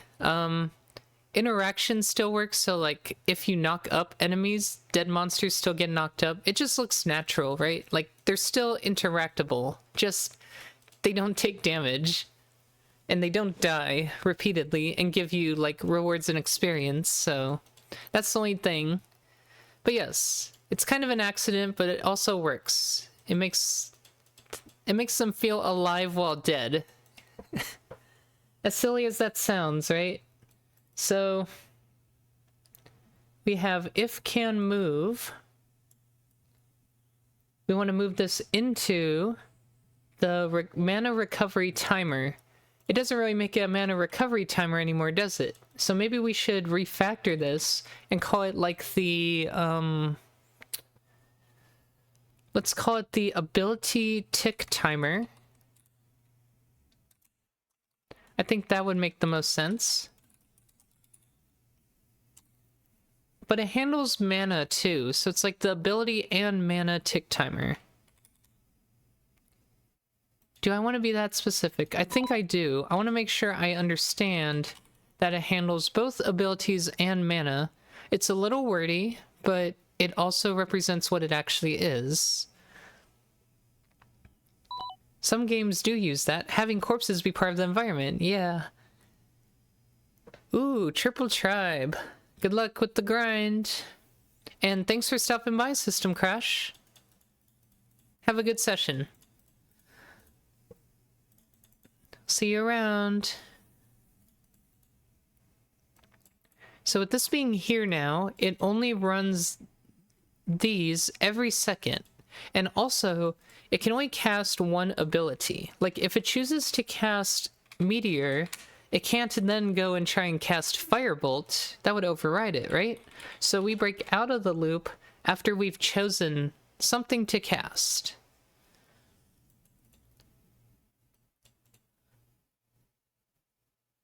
And of course, we can only cast abilities if we have abilities, so that part makes sense.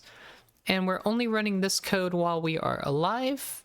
This is every frame, so we're good there.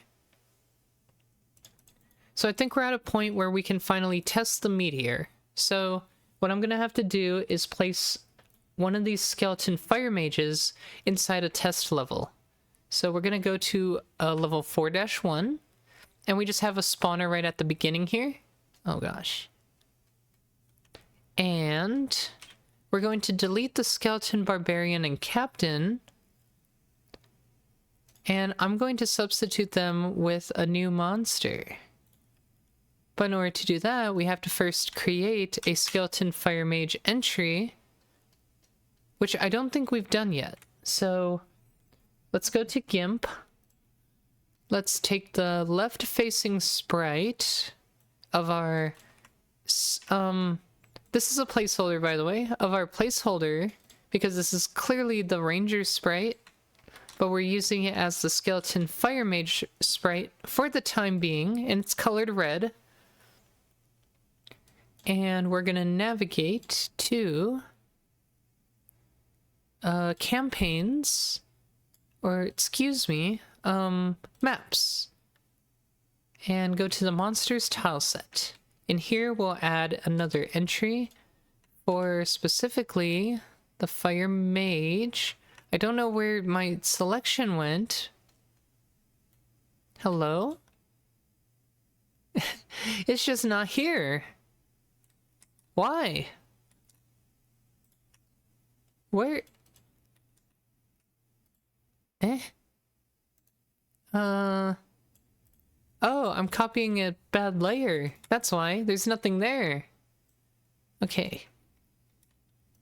You always gotta check your layers, right? Okay, so we're gonna add this guy right there.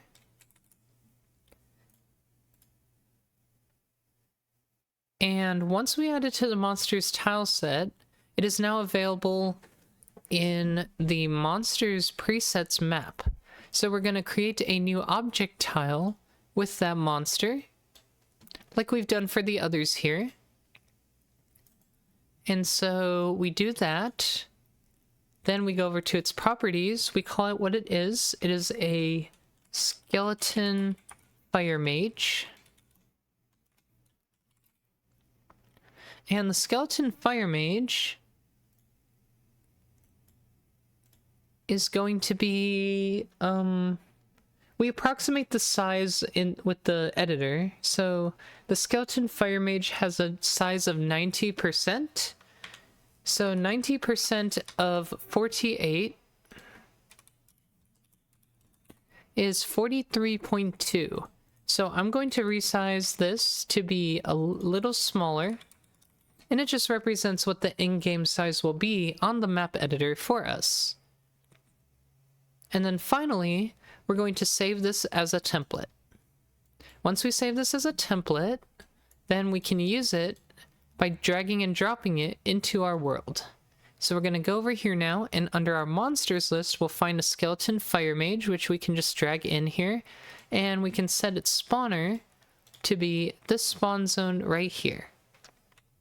So now that we've created that, I'm actually going to move the spawn zone a little back, and the reason why I'm doing that is so that I can watch it right when it spawns, right? Now the skeleton fire mage is going to use a skeleton fire mage strategy, which we have not created yet. So we have to do that next. And for now, we're just going to make the strategy be as simple as doing nothing. It literally will do nothing but cast spells. And that's a built-in system, so I don't have to code anything yet. I just have to make a placeholder strategy. And we just learned recently that the monster strategies are now located at the top of the monster header file. So we will navigate to it. And at the tippity top of it, we will see a list of every strategy. So now we'll go ahead and add a new one. Also, does this not exist? Really? Huh. Only Skeleton Captain flag exists. That's strange. Did I call it something else? What would I have called it? Skeleton Captain, there it is. It's like the IDE just doesn't detect that it exists. Silly IDE. Alright. Anyway, we're adding a new one called Skeleton Fire _ Mage. And then we have to go to Monster Strategy.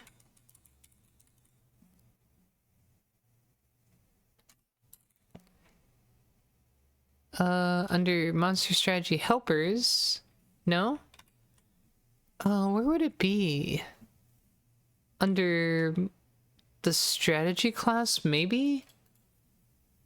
Well, it's not here, clearly. Oh, it's a static, so maybe it's at the top of monster.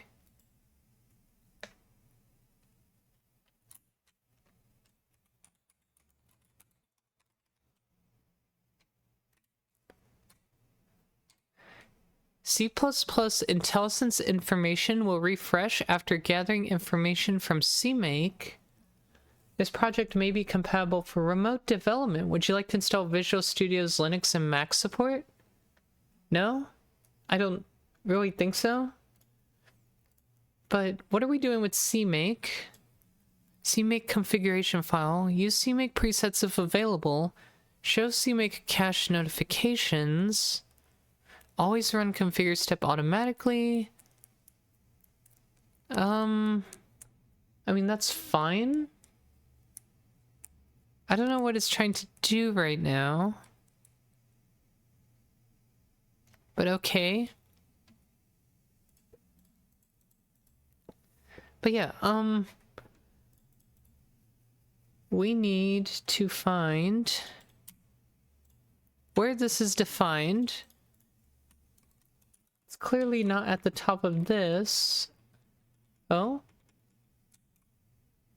Wait, this is monster data. But just normal monster.cpp, which I keep getting sniped by the changing list. It changes really slowly. It's being rude to me. So it's not under the monster constructor. Where is this thing? Is it under, like, run? Oh, it's run strategy. That's what it is. So if I go to run strategy, I always forget. the strategy data are in here. So this is the skeleton fire mage.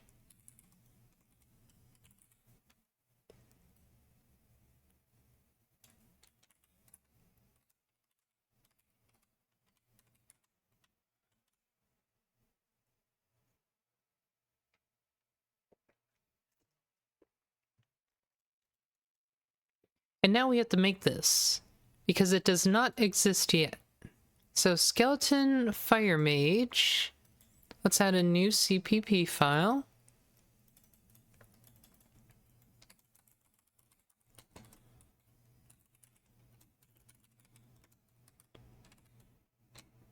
Okay. And inside of here, we're going to write our strategy. I'm going to copy do nothing for now because it's literally going to do nothing. But this is skeleton underscore fire mage.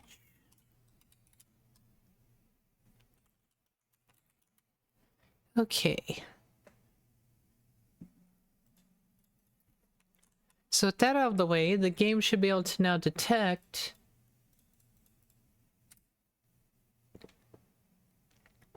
that skeleton fire mages do nothing. And it should start being able to cast abilities. It will randomly choose between Meteor and Firebolt. Meteor costs... Oh, we don't have MP cost checking. So that's another thing we have to do. We can only cast the ability if we have enough mana for it. So I'm going to go back to the update function and under here, first we determine if we can randomly cast it. If we can cast it, we need to know if we have enough mana. So not only this, but and MP is greater than or equal to the MP cost. That part is important. Otherwise, it'll just cast even when it has no mana available to it, which is absolutely silly.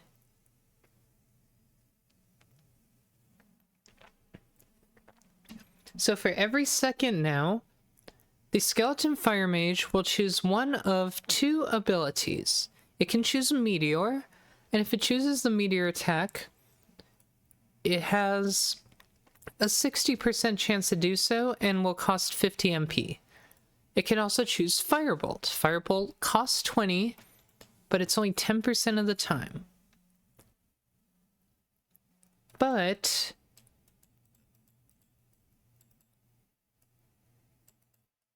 it will only do these checks every second.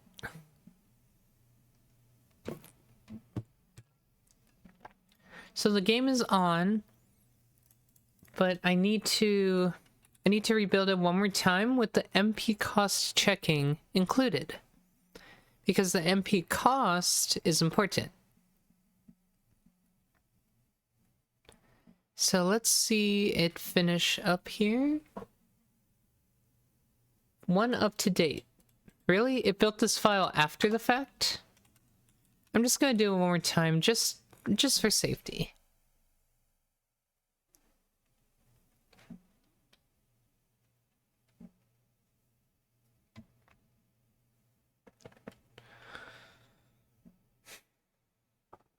Okay, and now we're good. So it looks like it throws an error, so let's see what that error is when the game runs. Can the game run, please? Alright. Oh, the default pack ID. Of course, of course. So I am going to have to hide for a second while I get this for y'all. So just wait 1 minute, please.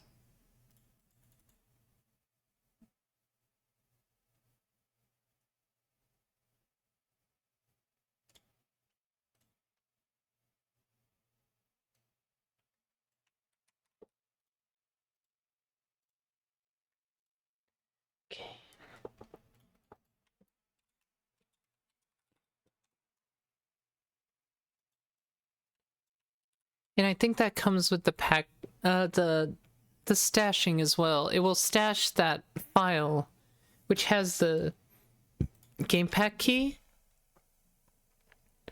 So I think we're good now. I don't think we added any assets. So I should just be able to run it now with the pack ID, which should be able to unencrypt that file.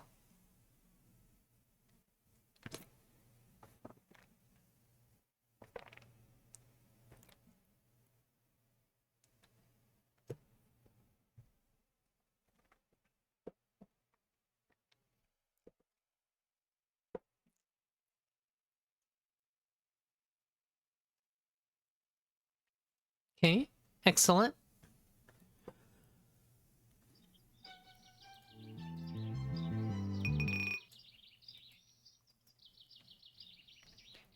And we are going to go right into that level and then see about the casting. So I am going to pull up the terminal for this, if I can find it.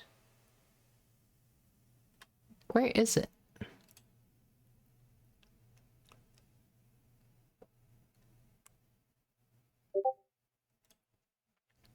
Do I not get a terminal with this? I guess I get a log file.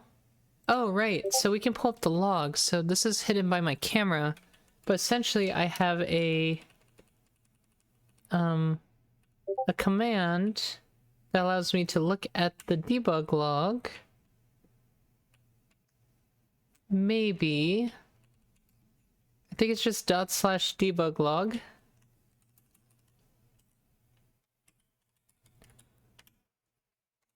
Debug.log. Oh, that literally just pulls up the file. That's not right. Oh, that's the debug build. Okay, hold on. I remember we changed it, at least temporarily. Or am I wrong? What is going on? Show output from build? No. There should be a command window. In theory, there should be a command window.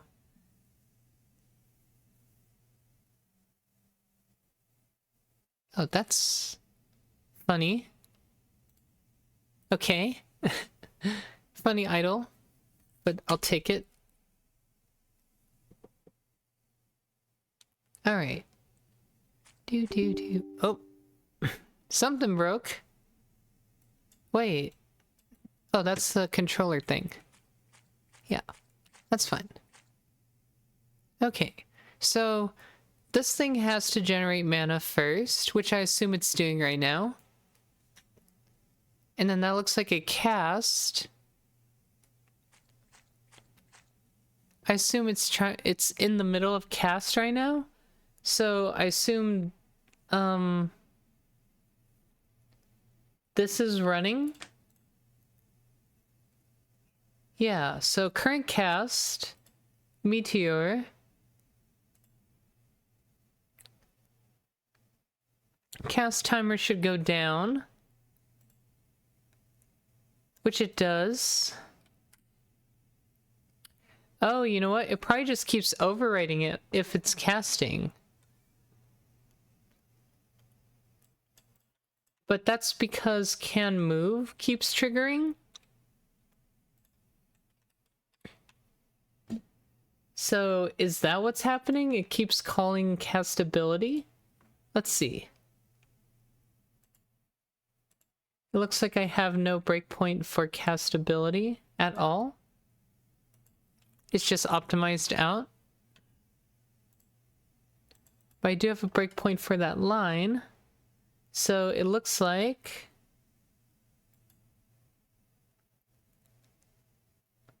it can get in here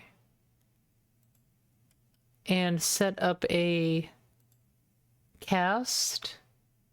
Current cast is null. So I think it clears out the cast. Oh wait, what? Oh, maybe the moved function gets called repeatedly. Is that what's happening?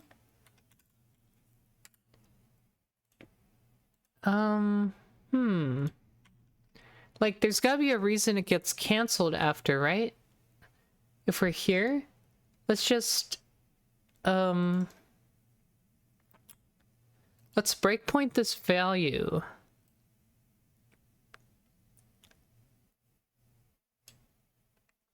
Right? So, I didn't want to breakpoint it here, though. I wanted to breakpoint it in the other list. Here.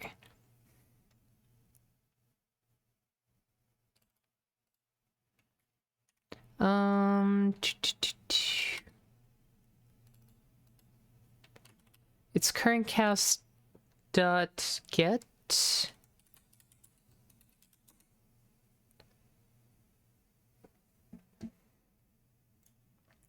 Okay, how would we get an optional to watch that? I guess I could have watched for cast timer, but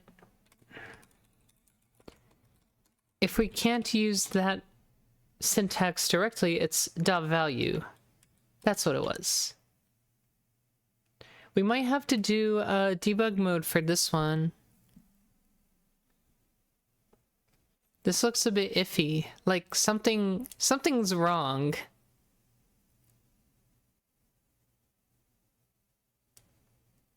Oh. We reset it to cast every frame instead of when it's done. That's the problem. Okay, okay. That makes more sense.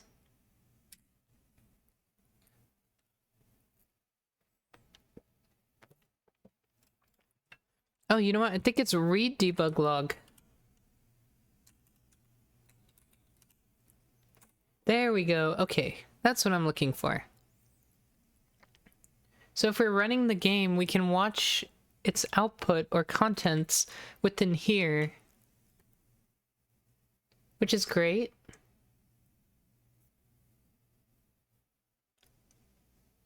Okay.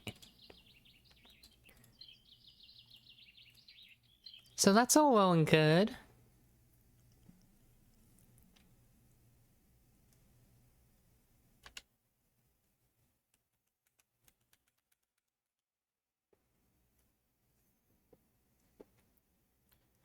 Okay. So right now it's preparing to cast, or it's generating mana. Now it's casting, and there it is. And it's gone.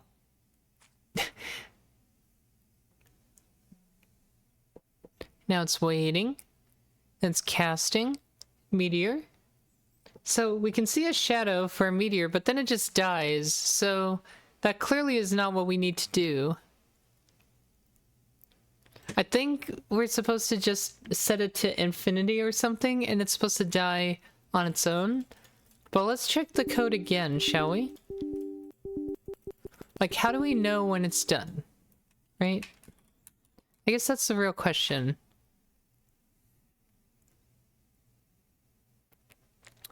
So it will set the lifetime itself. But what is the lifetime to begin with? Let's check when the player does it. So we'll go to Wizard. And we're looking to see what happens when Meteor is cast. You can see it's a similar style structure to monster casting. It uses a lambda function, which has it summon the meteor. So it looks like the lifetime is 3. Like it literally says 3. So I guess if we want to, we can increase the fall speed. Let's see. Because I saw there was like a fall speed multiplier for Meteor.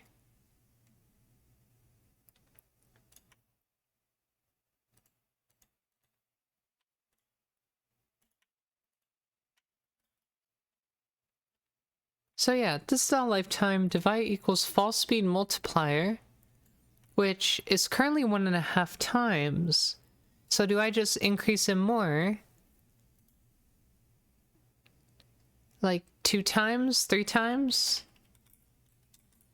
I guess 2 times. And we'll try it again.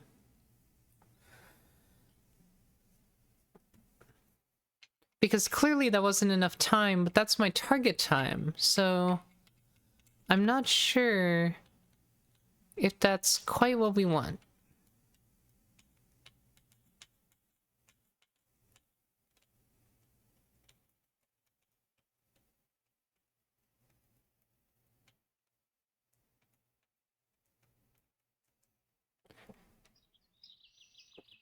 Okay.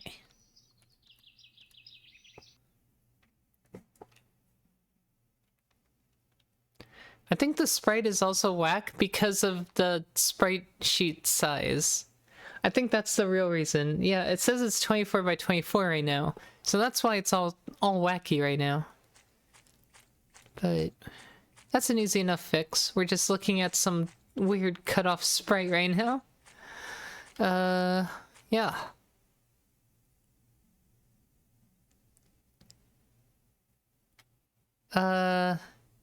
Apparently that is still not enough if that is, but we actually got a firebolt cast according to the log.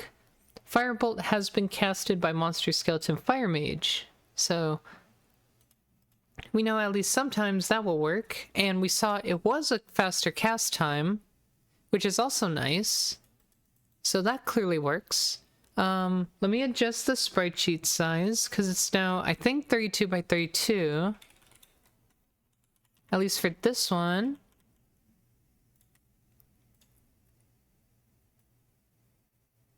Yes. Okay. And we're still trying to figure out the full speed multipliers. So for some reason it's just not going fast enough. I'm gonna try 5 times. Oh, you know what? It divides the lifetime by the full speed multiplier.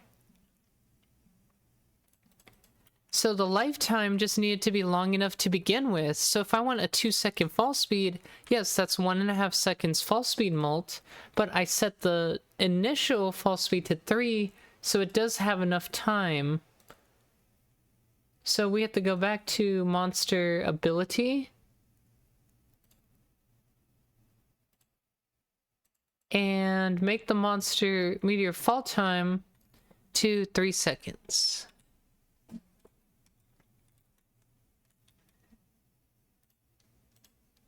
I guess if we wanted to, we could add the multiplier there and then put it in here. By calculating the fall time, right? I think that will work. So we do 3 divided by whatever the meteor fall time is. I like that. Meteor fall time. And that will correctly multiply this by that amount. Cool. So that should now give us what we want. I am understanding. It was built with a fall speed of 3 in mind, or a fall lifetime of 3 in mind, and then it gets divided by the fall speed multiplier, which sets us up for the meteor fire circles. But that timer has to expire or they won't appear in the first place.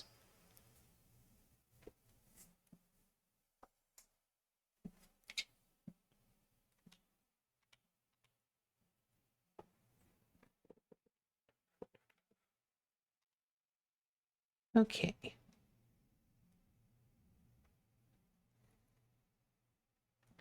So I did change the sheep frame size, but it didn't seem to matter.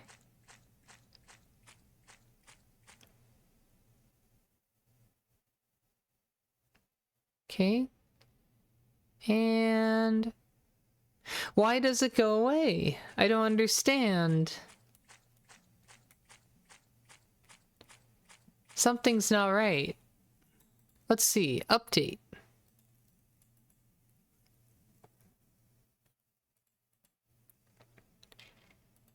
It can't be shake field.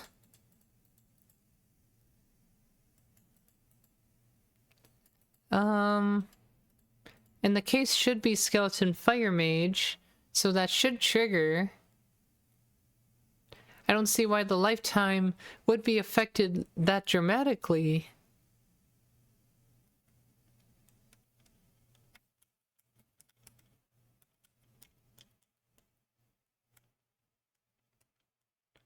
I'm a little confused, right? So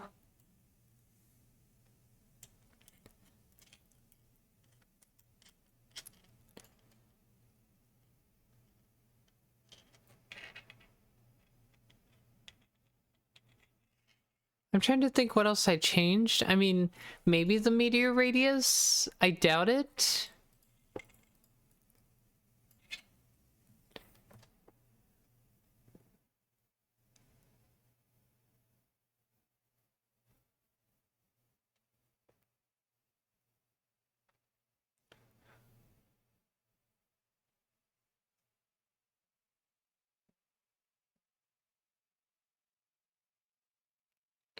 But clearly this part is not happening, and the lifetime part is. Yeah, I'm just not sure what's going on. So I guess we might have to go into debug for this one. It's just so strange to me. So bizarre.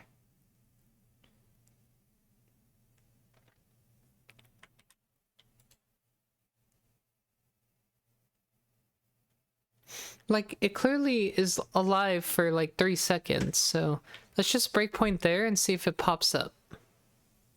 Because it's more than likely to do it, so it will surely do it again momentarily.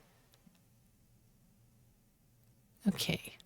So no breakpoint has been triggered due to that.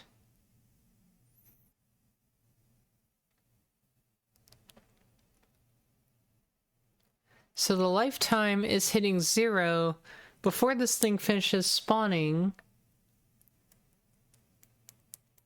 And we look at wizard. And we literally see it's the same exact time. Oh, the fade out time is probably wrong. Okay. So probably the meteor fade out time actually was important, right? And maybe we could use the default for that. So I will go ahead and do so. And that's probably why we didn't see the image.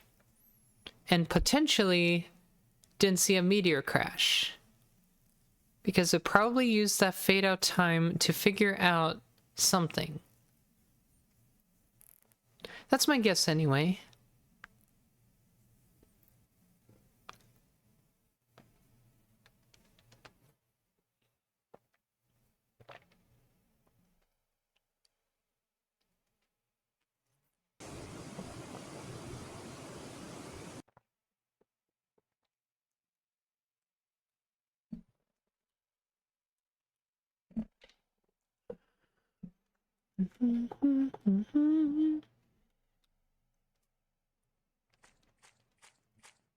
Okay. Waiting, waiting, waiting.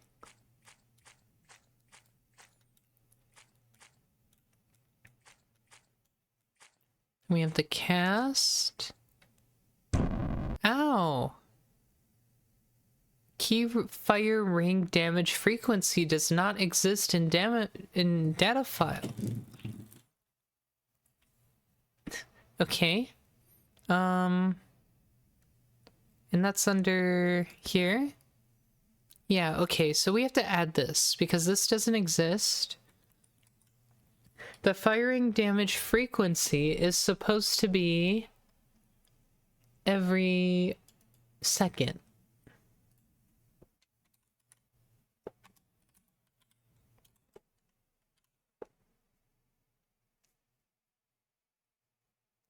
Wait, it does exist. It's literally the one right above here. Oh, I typoed it. Classic. Classic Amy to typo. Alright. You win this time, game. Whatever.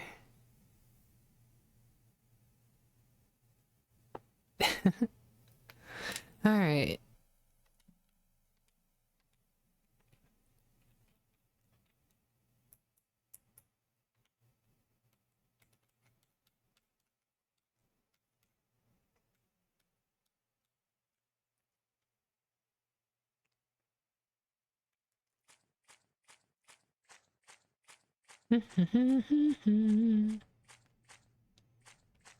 Casting a meteor.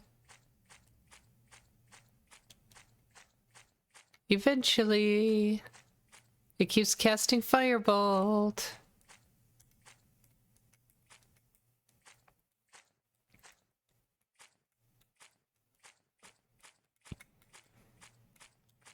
La la la la la la la.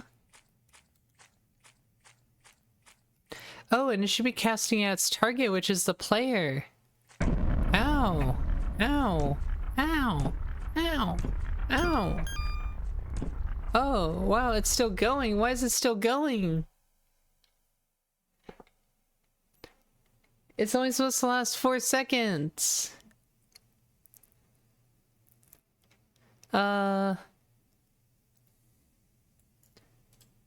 Lifetime. How do we set the lifetime? Because that's important.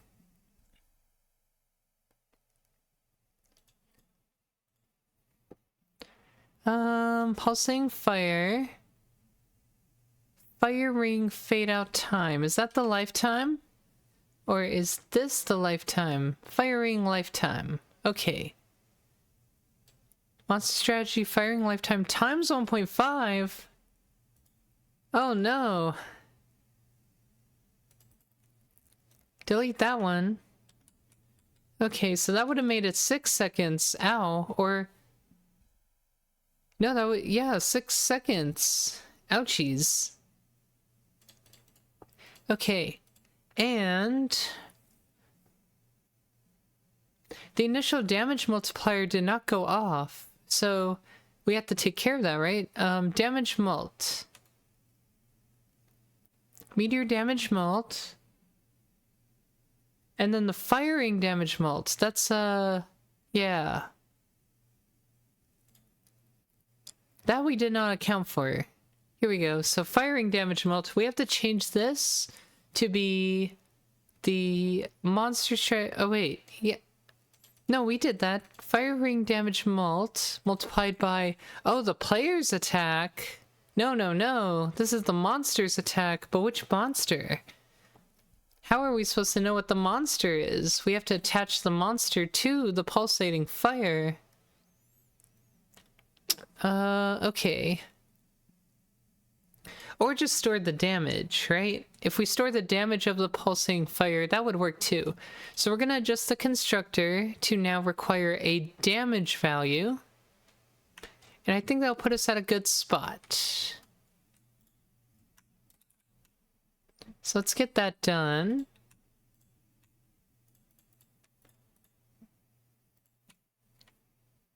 Okay. So after, or I guess before setting, we'll add in a damage value. And for damage, we're going to store that.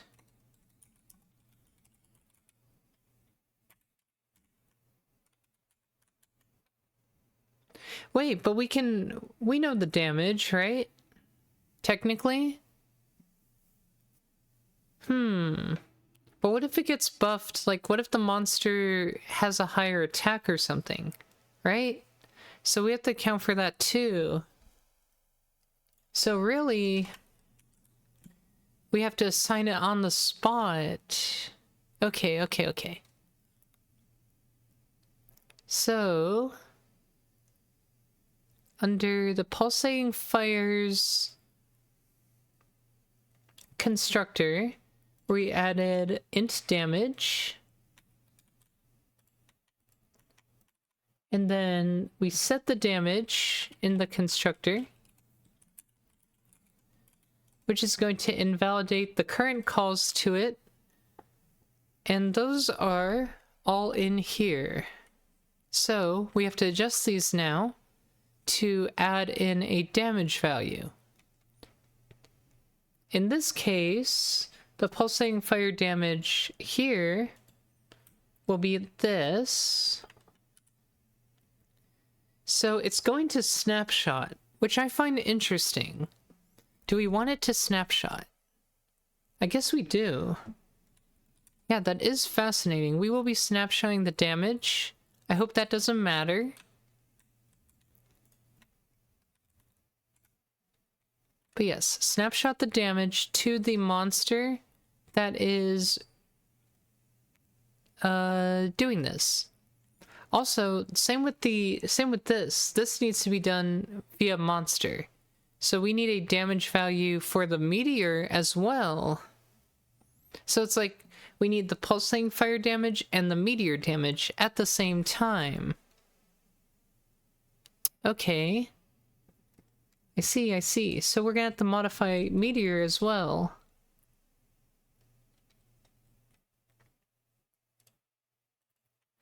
So it's gonna be like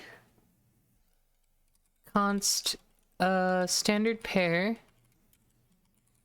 Oh. Excuse me. Meteor damage and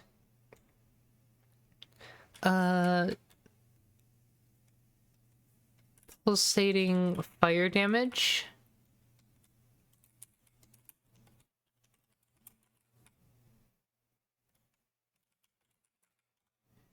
So yeah, we're gonna use a custom standard pair here for this. And I'm just gonna put under using, or under this header that we're using those labels to represent integers.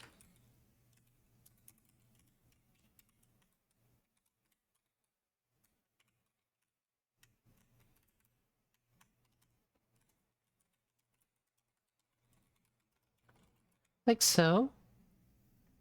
And then from there, we have modified the constructor. So now we just have to supply those values and store them in memory.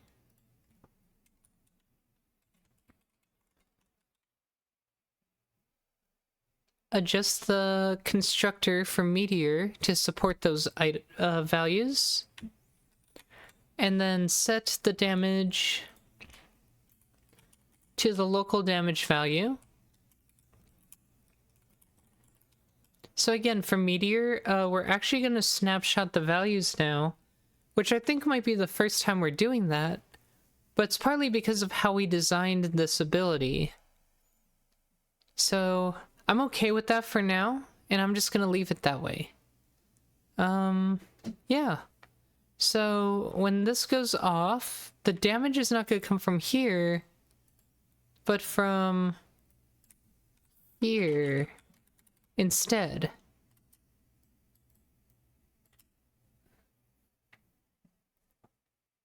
So if you want to receive buffs or whatever and apply them to the meteor, you have to do it before you cast it, and then even if you lose the buff in the process, it will be snapshotted to that whole entire meteor cast, which is great. Or it could be bad if you have a damage down, of course, and it's going to be damaged off first, because the second damage value is going to make its way into the pulsating fire under here, I believe. Yeah, so this will be the damage value. So it'll be damage dot second. And then we would do something very similar, but for the skeleton fire mage, where again we snapshot the value, but this value comes from the skeleton fire mage itself.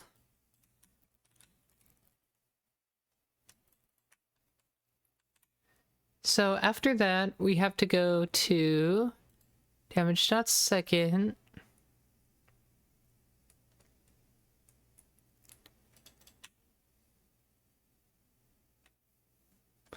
Now I wonder if I say what is the damage to this, and then I get the damage multiplier from the file, then I have to make sure the damage is actually only specified as the attack right here. So setting followed by damage, right? This is literally just its attack. And then the multiplier is in the meteor, which is very confusing, right? Like, that doesn't really make sense. So maybe we do this, and we say the multiplier is 1x, and the damage is affected by the config value of the skeleton fire mage. Instead, I think it's important we make that distinction because it's entirely possible for us to be like, oh, that's a bug. No, it's not a bug. It's not a bug and is intended. Okay. It's good to make a note like that because it might look weird. I might come here later and be like, oh, that's supposed to be the multiplier inserted from the config file. And then I'm like, oh, that's not quite right. Because the comment says so.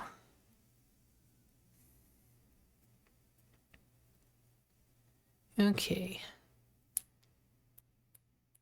So now it's actually damaged off first times damage multiplier, which is still correct. We send damage dot second for the pulsating fire. For pulsating fire, we use damage as the source.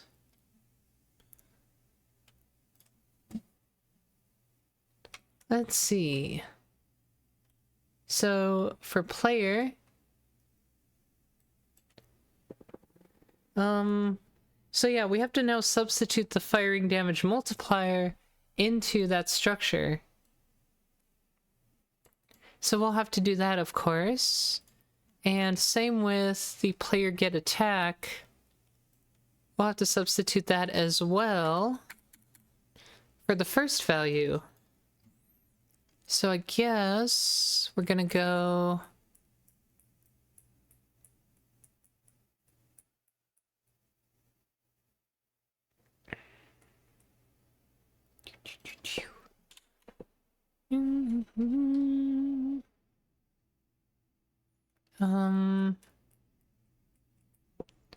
Wizard, that's what we're going to.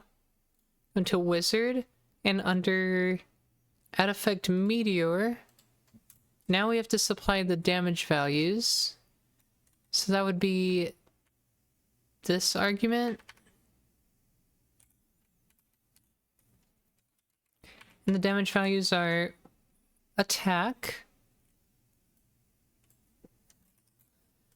followed by attack multiplied by the fire ring damage multiplier.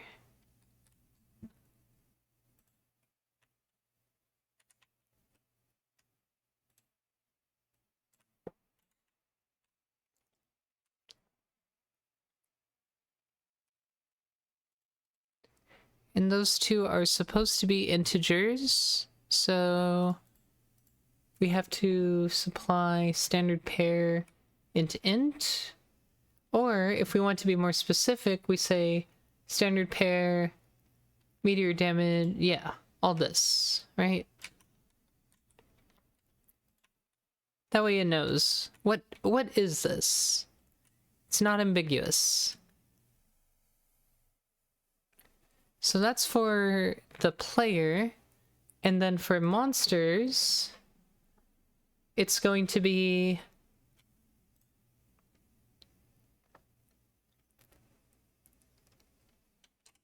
so this is now damage, and this one's also damage.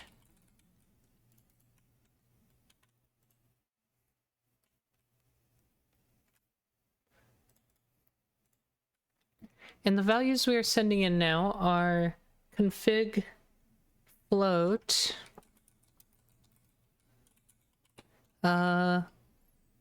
meteor damage multiplier,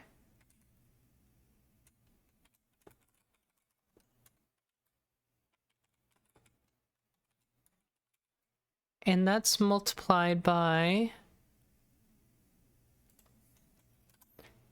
the monster's attack,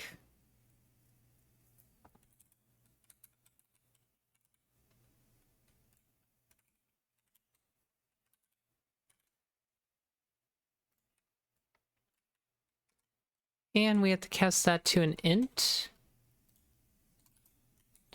And then we also have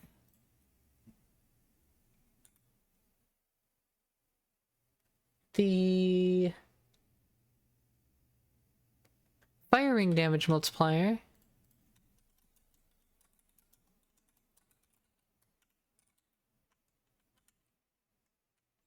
And then we also have to cast again to this data structure.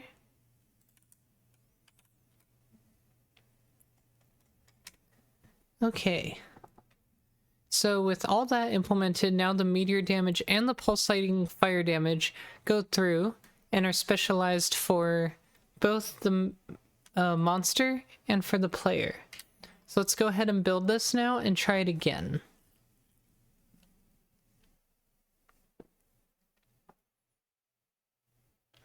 Now I'll take a quick minute because that's a pretty big modification to quite a few headers.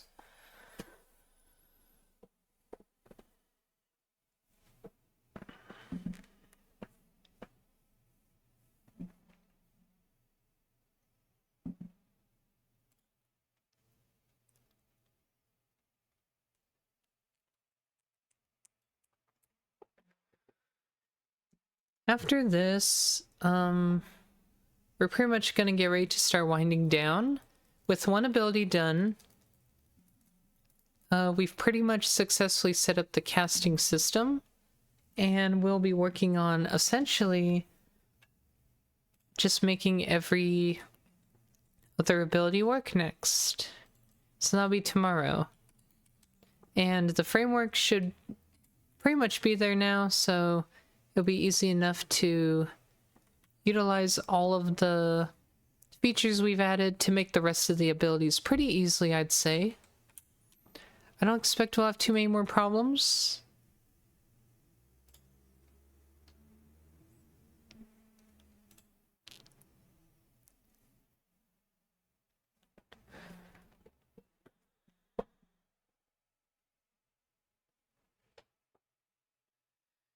All right.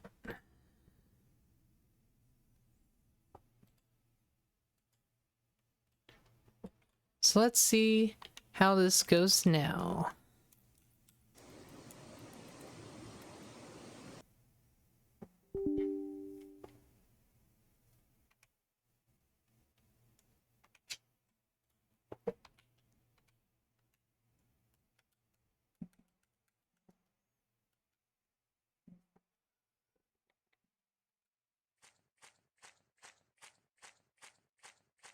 Still, the sprite is...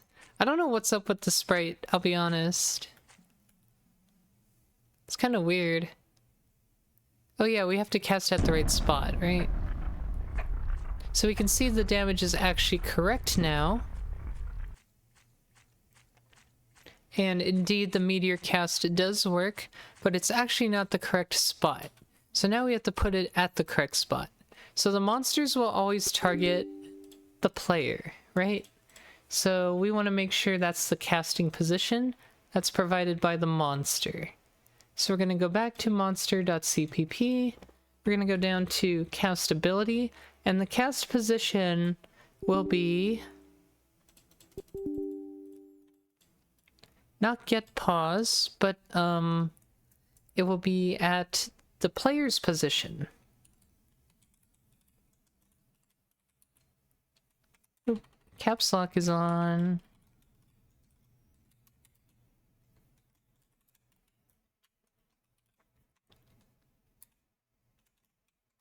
Okay. It'll be get pause. Cool.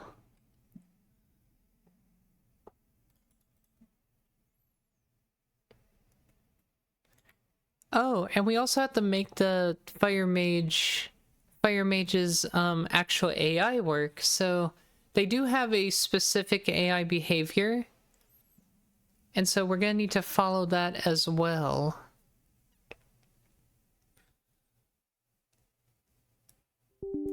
But right now, let's just make sure that the meteor actually gets casted at the correct location.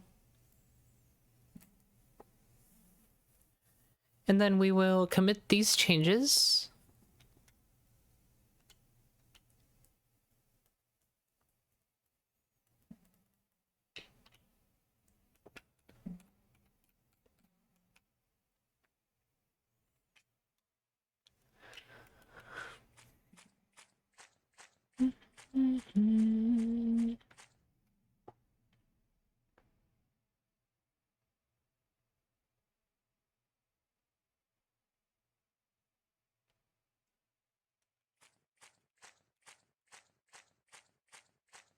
Okay, so yes, it did cast it at this spot, which is good.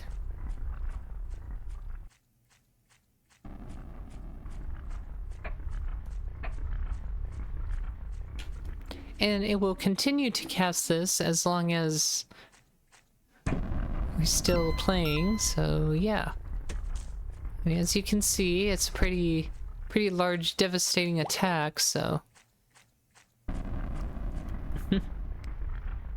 Right.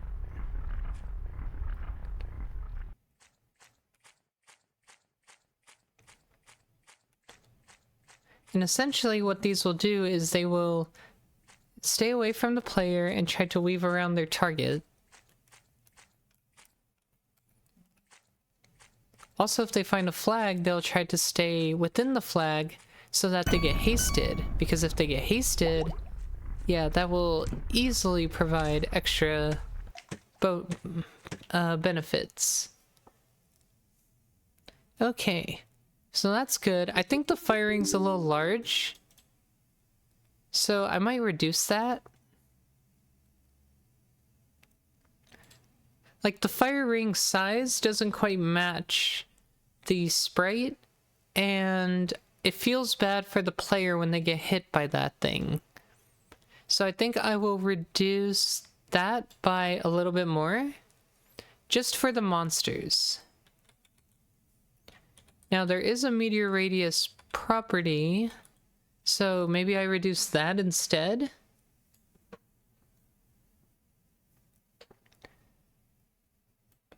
I really think I should reduce this one, because the numbers don't feel good against the player here. It's like maybe...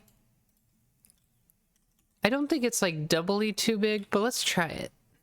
Who knows? But we need to find a good feeling value that doesn't... Basically, if we see the size of the rock and we pretty much avoid the rock, we shouldn't get hit by the fire rings. So if the fire rings are still hitting us when we're clearly outside the meteor range, then that doesn't feel good for the player.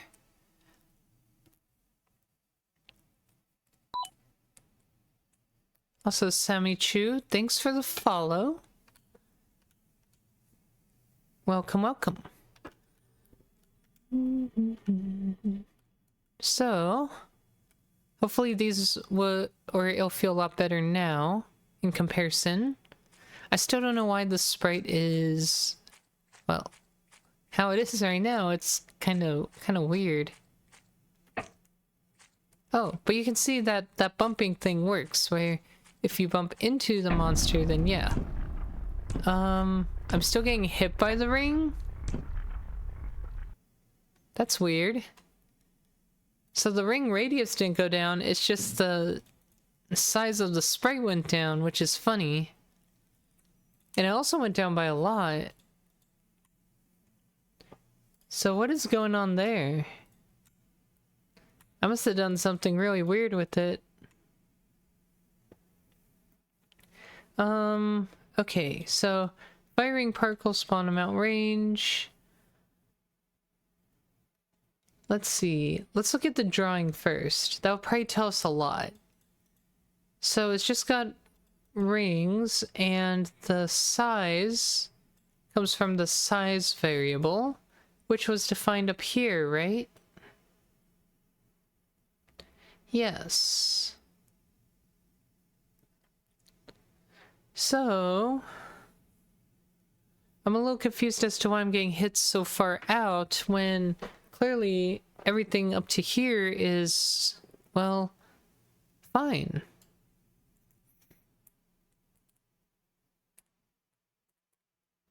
And I changed the right one? Yes. I changed the top one, and I made so it's meteor radius divided by 24.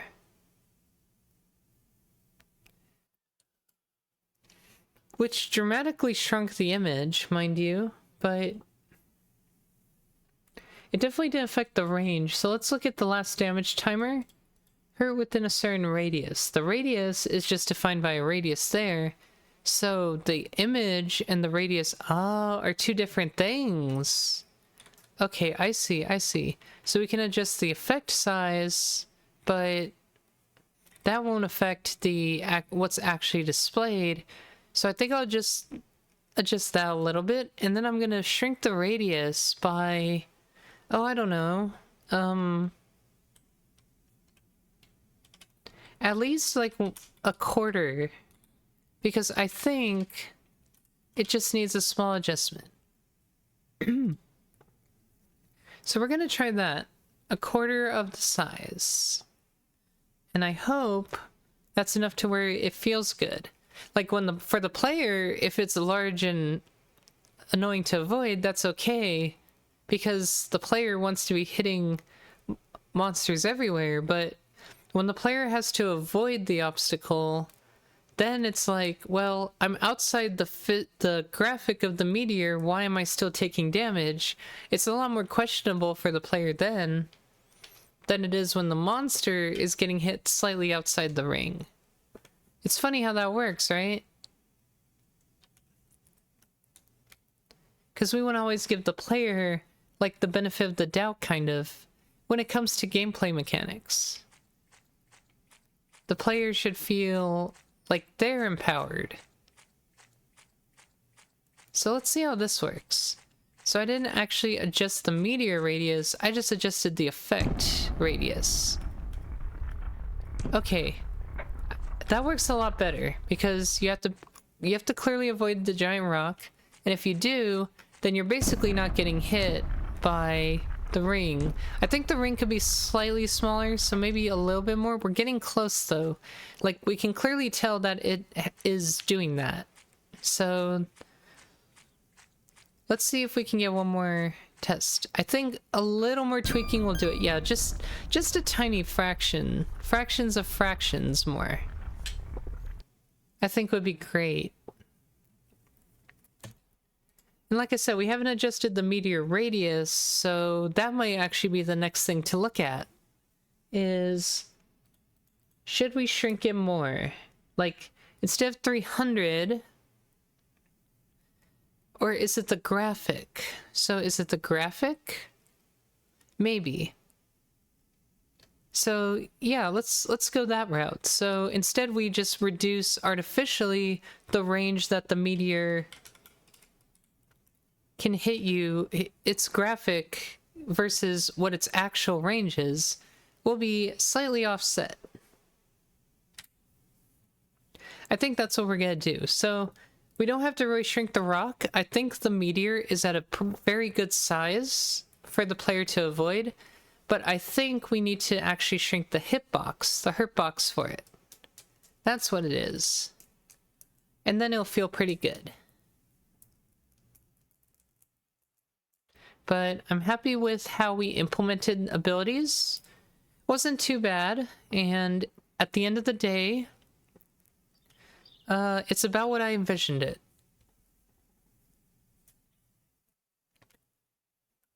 Works quite simply, was easy to implement. We made sure it was flexible enough for us to work with it. I am very happy with that result. So now we just have to obviously make the actual abilities now for these monsters. And stop casting Firebolt, please. There we go. So that feels about right. Let's try one more.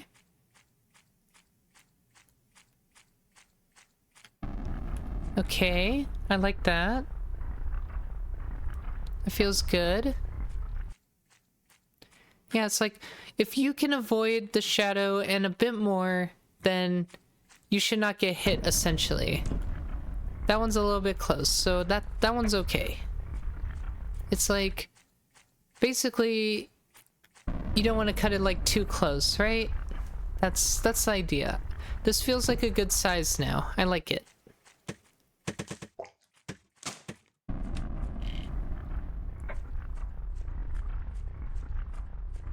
Okay. I'm happy with that. Okay. So, we're gonna go ahead and commit that because that is a very good point to be at. I am going to close this Team Explorer window. So a lot of changes. Yes, yes. So what did we do? We added Skeleton, Fire Mage,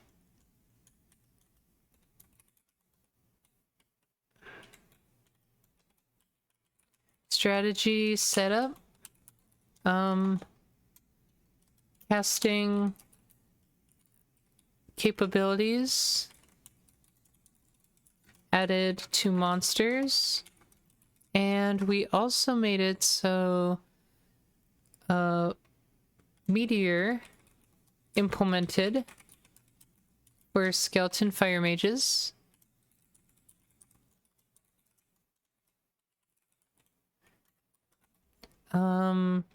Rebuilt Meteor to handle player versus enemy properties more fluidly.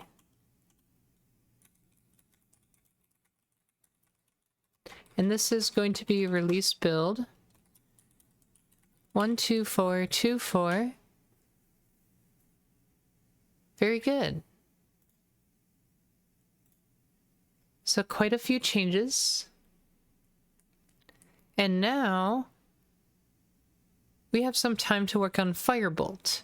So Firebolt should be a little easier because it is a much more traditional bullet compared to a giant falling rock with leftover lava flames.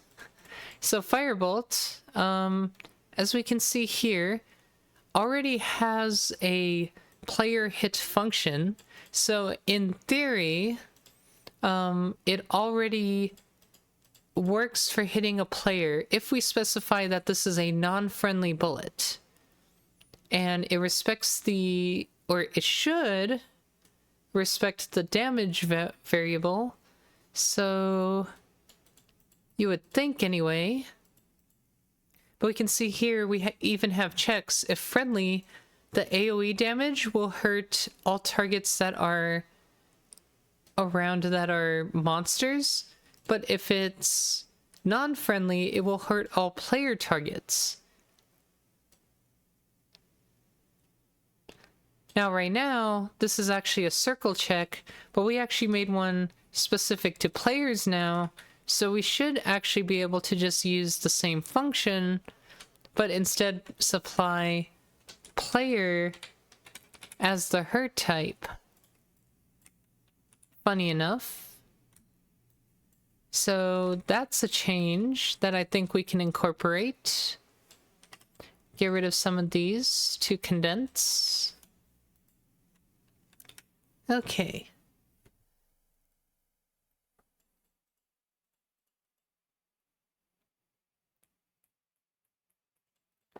So I think we're at a point where we can just go ahead and implement the firebolts, like have the monster shoot it out and see what happens.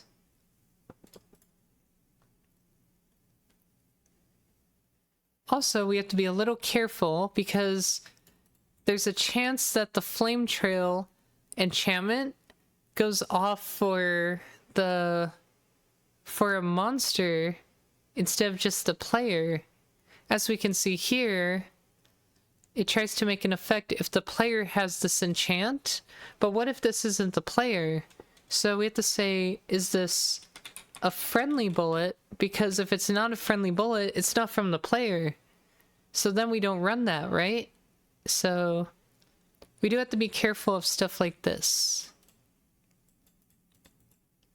So I think other than that part, we should be pretty good in terms of using this straight up to shoot a firebolt. So we're going to go back to monster ability, and under our placeholder log for the firebolt, we're now going to shoot out this bullet.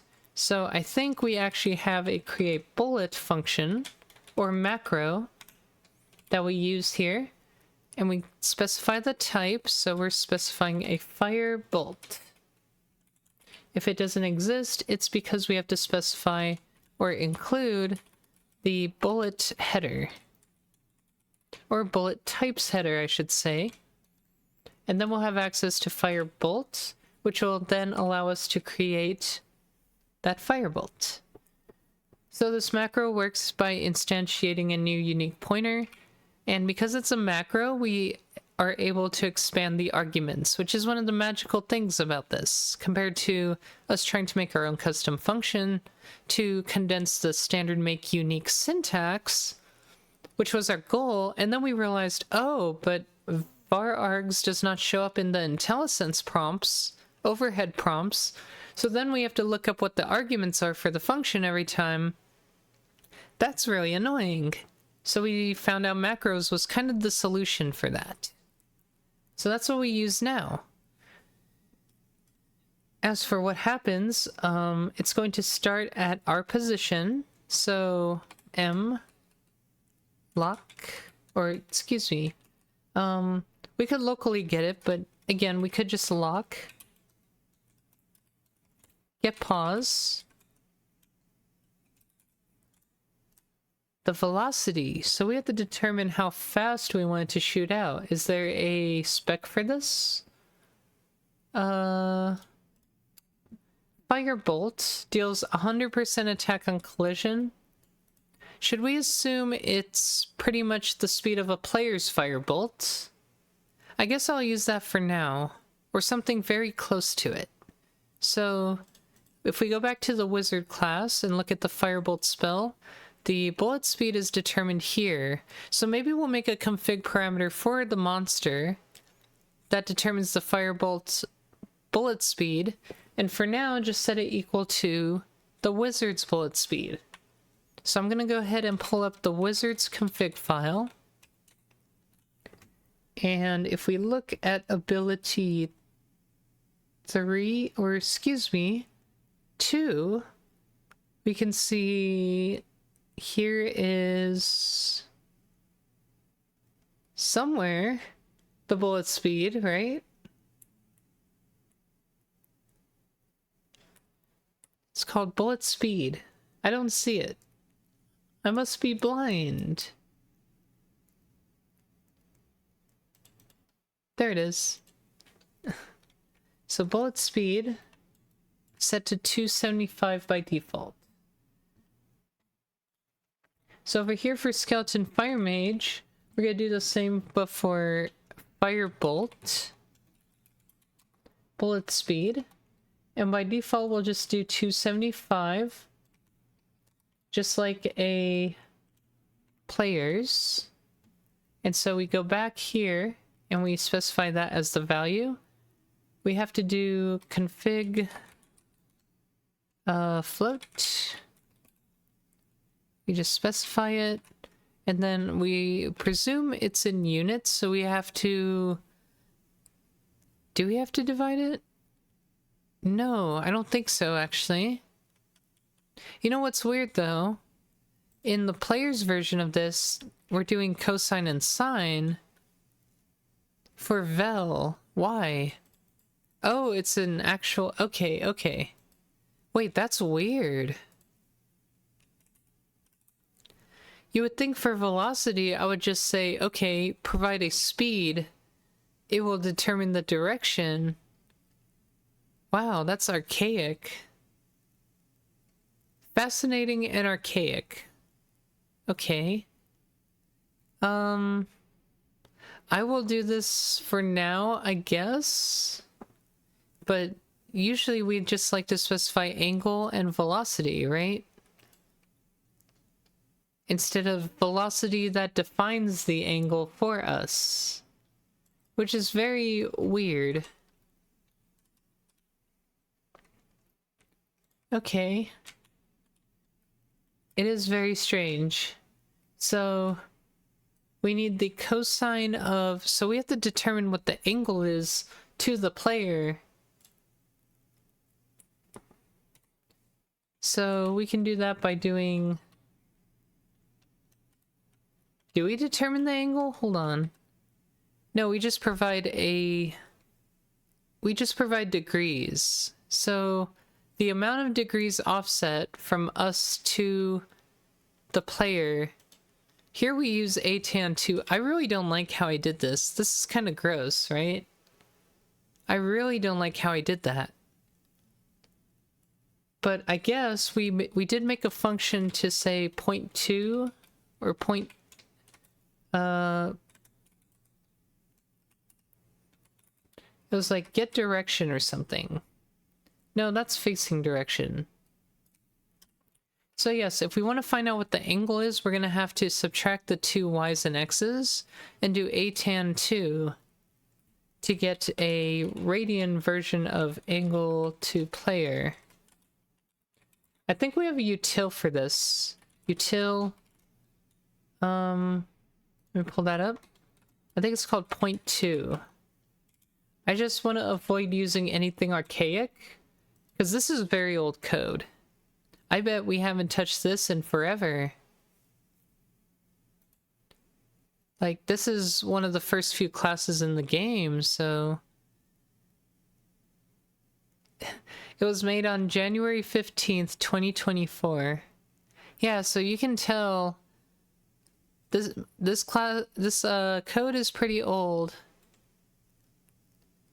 More than 2 years old now. So we definitely had a different way of doing things back then. But this util should have like a... I think it's 0.2. Yeah, 0.2. So you can get from and to, and it will return a vector pointing in that direction. So that's kind of what I want to use here because it simplifies things. So we're going to use that, and we point it to the player. Get player. Oops. Get pause. And that is a more, I guess, modern way in terms of our code base of obtaining the angle to something versus all this mess. And then we just multiply it by our configuration value, whatever we want our velocity to be. So that is firebolt bullet speed right there.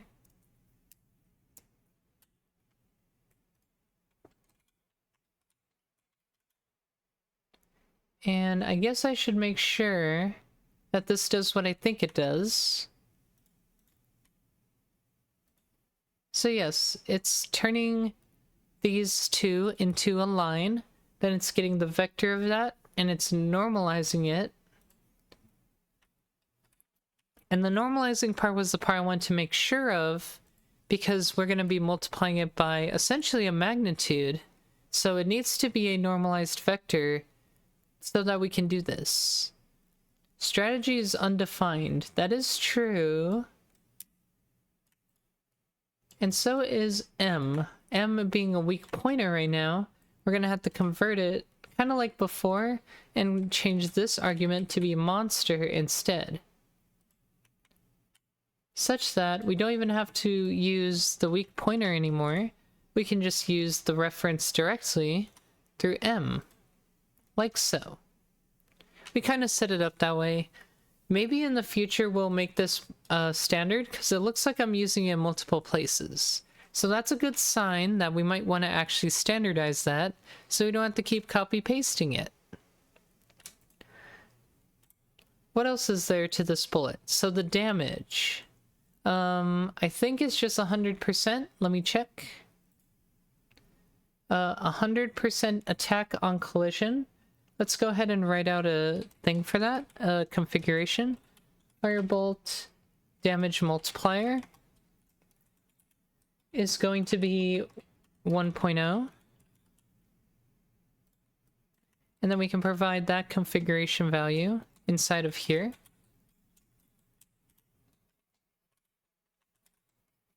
It does strictly say damage, so we have to multiply this by our attack.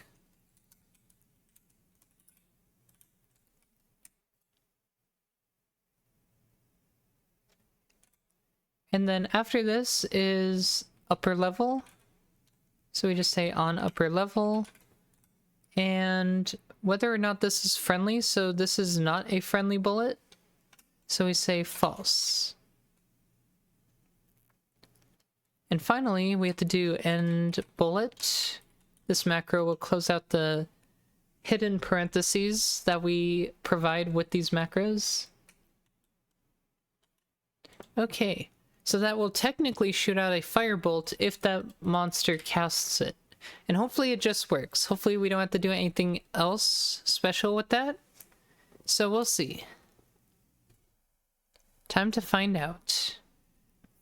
Because I was looking at the firebolt code and I'm like, other than adding in a check for this friendly flag when it comes to that enchantment, everything else should remain the same in terms of how it executes. It's pretty modular. Like, we did a good job of trying to incorporate the player, even though the player was not getting hit by these bullets.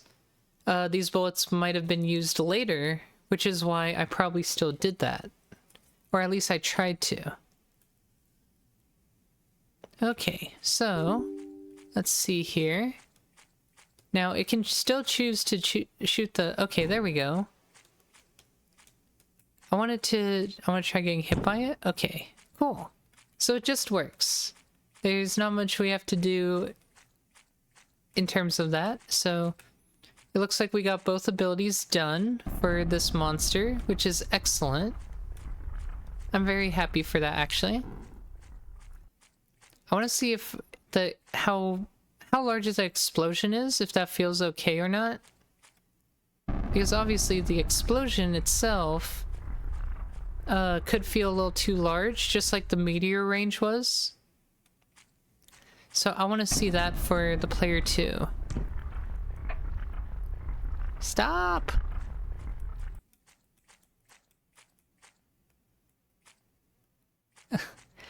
Give me a firebolt, please. Oh. Damn.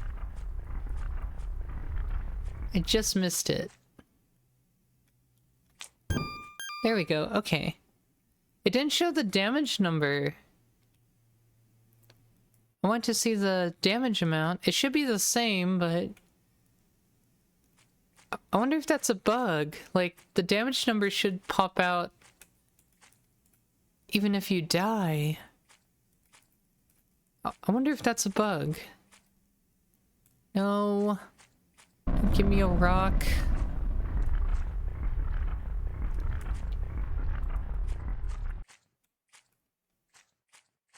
Okay. Not what I need.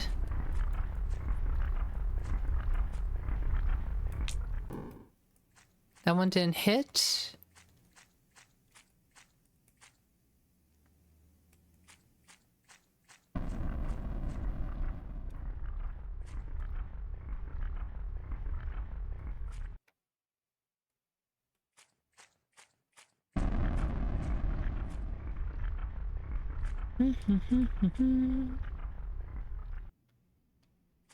Okay.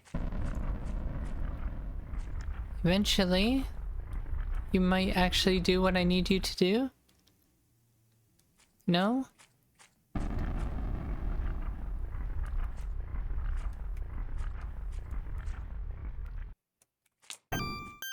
Oh, it just insta-kills. Why does it insta-kill?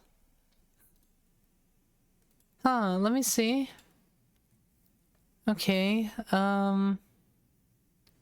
it uses the player's attack multiplied by the bullet hit explosion damage multiplier. Well, that might explain the issue, is it's using our attack, but it's using this, which is kind of weird. Also, like, why... There's no damage number, which concerns me. I'll be right back.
So, I am gonna have to leave soon, but let's see if we can figure this out real quick.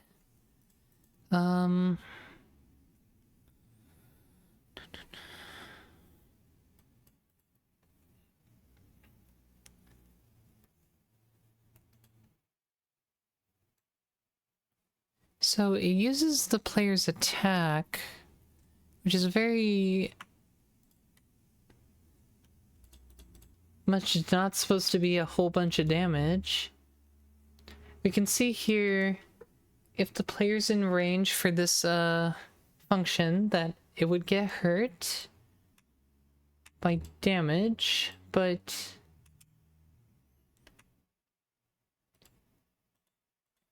that should get it to display like the damage number. It also does, like, it's kind of weird that this function is the problem here out of everything. So,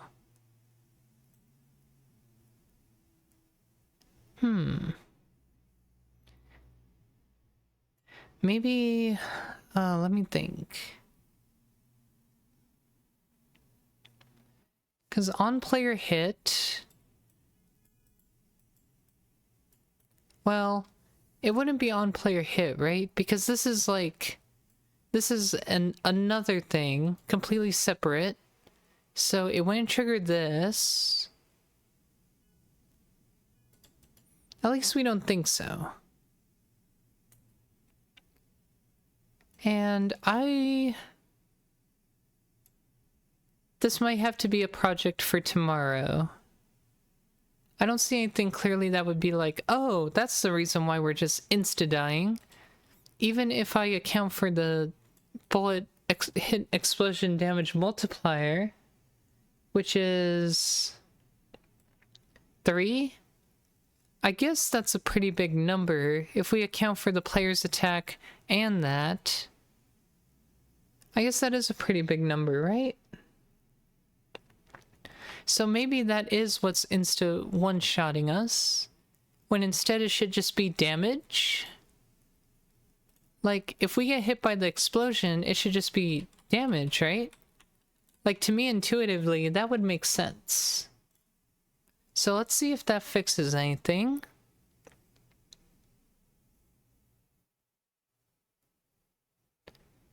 Because if we still just get one-shotted, then it's clearly not... It's either not doing damage and just instantly setting our health, or we're getting hit so many times in a row that we're just dead. Period. So I don't know. This is unique. I was not expecting this to be the issue. It's also kind of hard to trigger just because you have to be in the explosion radius when getting hit.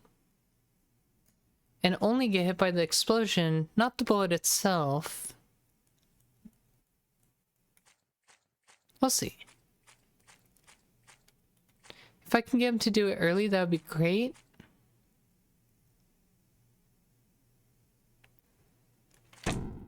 Oh. Well, I didn't have my back step, so... Okay, I missed.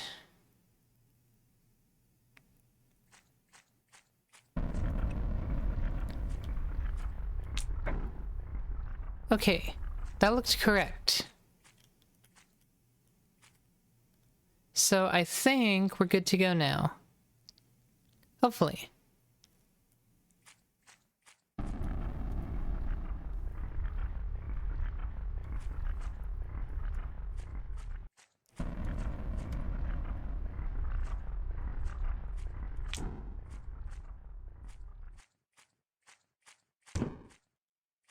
Yeah, it's not insta-killing me now, which is great.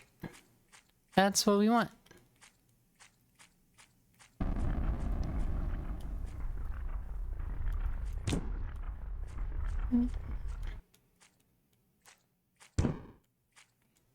Much, much better. I think it was just doing too much damage before, and it was using the player's attack, so obviously, if we get hit by, what's 181 times 3? We just die. It's like over 500 damage. So yeah, that would make sense. Okay, so that implements the firebolt, and now we just have to make the actual AI movements, the movement patterns for the skeleton fire mage next time. Firebolt implemented. Yeah. I really can't type today. Implemented for skeleton fire mage. Yay! And that's release build. 12426. Yay! So we did a good job today. Got a lot done. Finally implemented the casting system for monsters.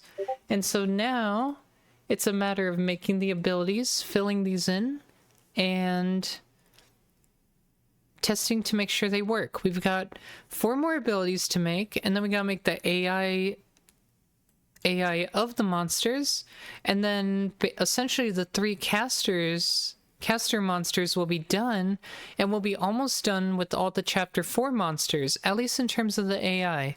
We still have to make all the sprite sheets, but that's going to be done by our artist, of course. So I hope you all enjoyed today's coding session, and we'll see you all next time, okay? Thanks for watching. Bye.